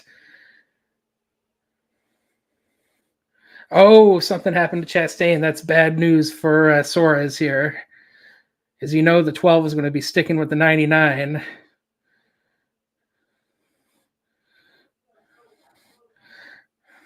Now the question is, nope, the 12 lost momentum here, so this is looking good for Logano down the backstretch. Big! I see Chastain's up in the fence. Here comes Suarez to block. Nope, I don't see it happen. I think the 22's got this. Big wreck. There it is. And Hamlin, after all that, Hamlin's in the fence. So, yeah, Hamlin's day gets worse.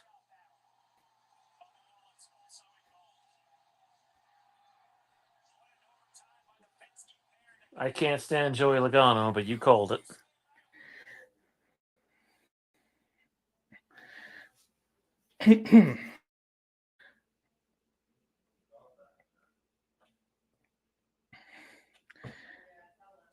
Bunch of cars wrecked at the end there. Took a while. We knew it was going to happen, right? But amazing it took to the last corner of the last lap for it to get all crazy. The 23's torn up. Yeah, I know you're not a huge Logano fan, but he had a masterful last little bit to this race there. So, very good win for Logano. Yeah, like I said, can't stand him. Last guy I wanted to see win, but you called it.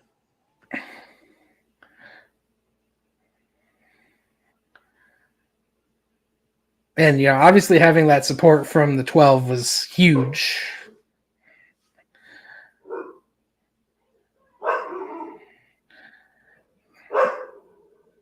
Hamlin looked like he ran over the 21. Yeah, It's an Elliott accordion got effect, into but Chastain. Yeah, it all started with Chastain and Elliott, and more Chastain and Elliott. And